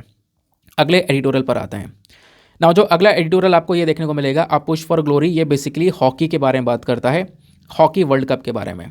तो हॉकी वर्ल्ड कप स्पोर्ट्स का आर्टिकल है, तो कहोगे स्पोर्ट्स का आर्टिकल क्यों पढ़ रहे हैं। कभी कभी सवाल बन जाते हैं यार, अनएक्सपेक्टेड सवाल बन सकता है आपसे भी, है ना। तो 2021 के अंदर 2 सवाल बन गए थे, 3 सवाल बन गए थे स्पोर्ट्स के, तो कभी कभी अनएक्सपेक्टेड बन सकते हैं। तो हॉकी वर्ल्ड कप चर्चा में तो आपको इसके बारे में पता होना चाहिए। मैं आपको डायरेक्टली इंपॉर्टेंट और कुछ फैक्चुअल डेटा यहाँ पे प्रोवाइड करवा रहा हूँ, उसको अपने पास में रखना। जैसे यहाँ पे बोला गया है, जो मेंस वर्ल्ड कप, मतलब ये न्यूज़ में क्यों, न्यूज़ में इसलिए है क्योंकि मेंस वर्ल्ड कप हॉकी जो है ना 2023, ये हॉकी कप स्टार्ट होने वाला है। तो 13 जनवरी से 29 जनवरी तक ये पूरा का पूरा हॉकी वर्ल्ड कप चलने वाला है। और जो ओडिशा के चीफ मिनिस्टर हैं, इन्होंने यहाँ पर इसका उद्घाटन भी कर दिया है। इवन यहाँ पर ये कौन से स्टेडियम में खेला जाएगा, Birsa Munda hockey stadium, Birsa Munda hockey stadium अपने आप में ओडिशा का सबसे बड़ा स्टेडियम है, जो कि ओडिशा के राउरकेला में ओपन किया गया है और इसी स्टेडियम का उद्घाटन ओडिशा के चीफ मिनिस्टर ने कर दिया है। और साथ ही साथ में आप कह सकते हो कि अब यहीं पर ये हॉकी वर्ल्ड कप 2023 को खेला जाएगा। कब से कब तक? 13 जनवरी से 29 जनवरी तक ये वर्ल्ड कप चलेगा। इस वजह से ये थोड़ा सा इंपॉर्टेंट है। तो हॉकी वर्ल्ड कप को लेकर कुछ की इंपॉर्टेंट पॉइंट्स है जो कि अपने पास में आपने रखने हैं। सबसे पहली बात यहाँ पर आप देखोगे, स्टार्टिंग इसकी यहाँ पर की गई थी। जो इंटरनेशनल हॉकी फेडरेशन है, जैसे हर एक चीज़ का बॉडी होती है, जैसे क्रिकेट को देखने के लिए बीसीसीआई बॉडी है, इंटरनेशनल लेवल पर आईसीसीआई है ना, फुटबॉल के लिए अलग बॉडी है। तो इस प्रकार से हॉकी के लिए एक अलग फेडरेशन है, इंटरनेशनल हॉकी फेडरेशन। इन्होंने 1969 में बेसिकली एक वर्ल्ड कप को अप्रूव कर दिया था, ठीक है ना। इसकी स्टार्टिंग हो रही थी इंडिया और पाकिस्तान के कॉम्पिटिशन्स के बेसिस पर। इंडिया और पाकिस्तान के कॉम्पिटिशन्स यहाँ पर इसकी शुरुआत हो रही थी। तो इसी के बेसिस पर यहाँ पर आप कह सकते हो कि इंटरनेशनल हॉकी फेडरेशन को 1967 में यहाँ पर बनाया भी गया और इस बॉडी ने यहाँ पर इस हॉकी को अप्रूव भी किया। लगभग आप कह सकते हो कि इंडिया में ये पहली बार हो रहा है। इंडिया में ये हॉकी वर्ल्ड कप पहली बार हो रहा है। लगभग 13 साल लग चुके हैं, 4 एडिशंस हो चुके हैं, उसके बाद जाकर इंडियन सब कॉन्टिनेंट के अंदर पहली बार यह हॉकी वर्ल्ड कप होने वाला है। तो जो पहला एडिशन था वो 1971 के अंदर होने वाला था पाकिस्तान में, बट उस इशूज़ क्योंकि 1971 में हालत काफ़ी ख़राब थे, वॉर के हालात थे, तो उस वजह से यहाँ पर पाकिस्तान से उसको शिफ्ट कर दिया गया स्पेन के अंदर में, ठीक है, स्पेन में यहाँ पर हो रहा था। फिर उसके बाद में इसी प्रकार से 1975 में इंडिया के अंदर होने वाला था, बट कुछ गवर्नेंस इशूज़ थे जिसकी वजह से मलेशिया में शिफ्ट कर दिया गया, तो मलेशिया में हुआ। तो अब यहाँ पर काफ़ी टाइम बाद यहाँ पर इंडिया में ये पर्टिकुलर जो इवेंट है होने वाला है। और ध्यान रखना, स्टार्टिंग में जो हॉकी वर्ल्ड कप है ये पहले हर 2-2 साल में हुआ करता था, हर 2 साल में वर्ल्ड कप हुआ करता था, लेकिन 1982 के बाद से यहाँ पर हर 4 साल में यहाँ पर ये वर्ल्ड कप होता है, ठीक है। पाकिस्तान की अगर हम लोग बात करें तो पाकिस्तान ने इस वर्ल्ड कप का उद्घाटन कर दिया था 1971 में। यहाँ पर स्पेन को हराकर बेसिकली पाकिस्तान वर्ल्ड कप का विनर बना था। जो लास्ट वर्ल्ड कप हॉकी था इसको खेला गया था, मतलब आखिरी बार जो ये वर्ल्ड कप था हॉकी का, ये 2018 में खेला गया था। 2018 में जहाँ पर बेल्जियम जीता था, बेल्जियम ने नीदरलैंड्स को हरा दिया था। ये आपने यहाँ पर ध्यान में रखना है, ठीक है। बात क्लियर हो गई ना। अब समझते हैं ये इंटरनेशनल हॉकी फेडरेशन क्या है। देखो, इंटरनेशनल हॉकी फेडरेशन को 1924 में बनाया गया था। ऊपर मैंने गलत डेट बता दिया, यहाँ पे ध्यान रखना, 1924 में यहाँ पर इसको बनाया गया था। इसका काम है जितने भी इंटरनेशनल हॉकी टूर्नामेंट्स होते हैं उनको उनकी जिम्मेदारी लेना, उनको यहाँ पर प्ले करवाना, खासकर वर्ल्ड कप्स की अगर हम लोग बात करें। इसका हेडक्वार्टर स्विट्जरलैंड के अंदर लॉजेन में इसका हेडक्वार्टर आपको देखने को मिल जाता है, ध्यान रखना है। तो इसका काम है दुनिया भर में हॉकी को कंडक्ट करने का, उसको गवर्न करने का। ये था आज का हमारा पर्टिकुलर एडिटोरियल। बात क्लियर हो गई। तो ये पूरा एडिटोरियल सेक्शन हम लोगों ने समाप्त कर लिया है। छोटे छोटे आर्टिकल्स हम लोगों ने यहाँ पर कवर कर लिए हैं। उसके बाद दोस्त एक छोटा सा आर्टिकल रह जा रहा है। हमारा समय काफ़ी ज़्यादा हो चुका है, मैंने आपको इन्फॉर्म किया था आज थोड़ा सा वीडियो लेंदी जाएगा क्योंकि आज ज़्यादा आर्टिकल्स हैं। तो एक छोटा सा आर्टिकल आपका ये वाला रह जा रहा है ना, इसको मैं कल कवर कर दूंगा। इसको मैं आपको कल ही बता दूंगा कि शेड्यूल ट्राइब्स को बेसिकली हम लोग कैसे शेड्यूल ट्राइब, वैसे मैंने आपको कई बार इसके बारे में पढ़ा रखा है ना। दिसंबर में मैंने लगभग 9 दिसंबर को इसके बारे में पढ़ाया था कि शेड्यूल ट्राइब्स को हम लोग कैसे यहाँ पर लिस्ट में ऐड करते हैं, वो प्रोसेस क्या है। बस खाली यहाँ पर ये बात की जा रही है शेड्यूल ट्राइब्स को लिस्ट करने का जो क्राइटेरिया है वो काफ़ी पुराना है। क्यों पुराना है वो सब मैं आपको कल बताऊँगा, क्योंकि थोड़ा समय चाहिए यार, और समय के लिए मतलब क्योंकि प्रॉपर एक्सप्लेनेशन ज़रूरी है बैकग्राउंड इन्फॉर्मेशन के साथ में।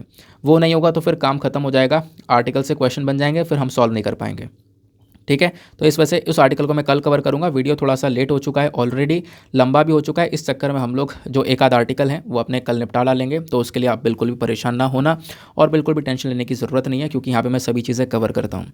आप प्रीलिम्स के सवाल को देख लेते हैं। 2012 का यहाँ पर ये यूपीएससी का सवाल था, जननी सुरक्षा योजना प्रोग्राम, इसका मकसद क्या है। तो इसका सही उत्तर है ऑप्शन नंबर ए और बी, यानी कि कौन सा हो जाएगा, ऑप्शन नंबर 1, ठीक है ना। तो इसका काम है इंस्टीट्यूशनल डिलीवरीज यानी हॉस्पिटल के अंदर डिलीवरीज को प्रमोट करना। दूसरा, यहाँ पर महिला का जो भी खर्चा आया है कॉस्ट ऑफ डिलीवरी के अंदर में, उसकी भरपाई करने का काम भी यहाँ पर इसका काम होता है, ठीक है। बात क्लियर हो गई नाउ। इसी के साथ में करते हैं हम लोग अपने लेक्चर को समाप्त और मिलते हैं आप लोगों से अगले वीडियो में। आज के लिए bye bye, have a nice day, thank you and जय हिंद।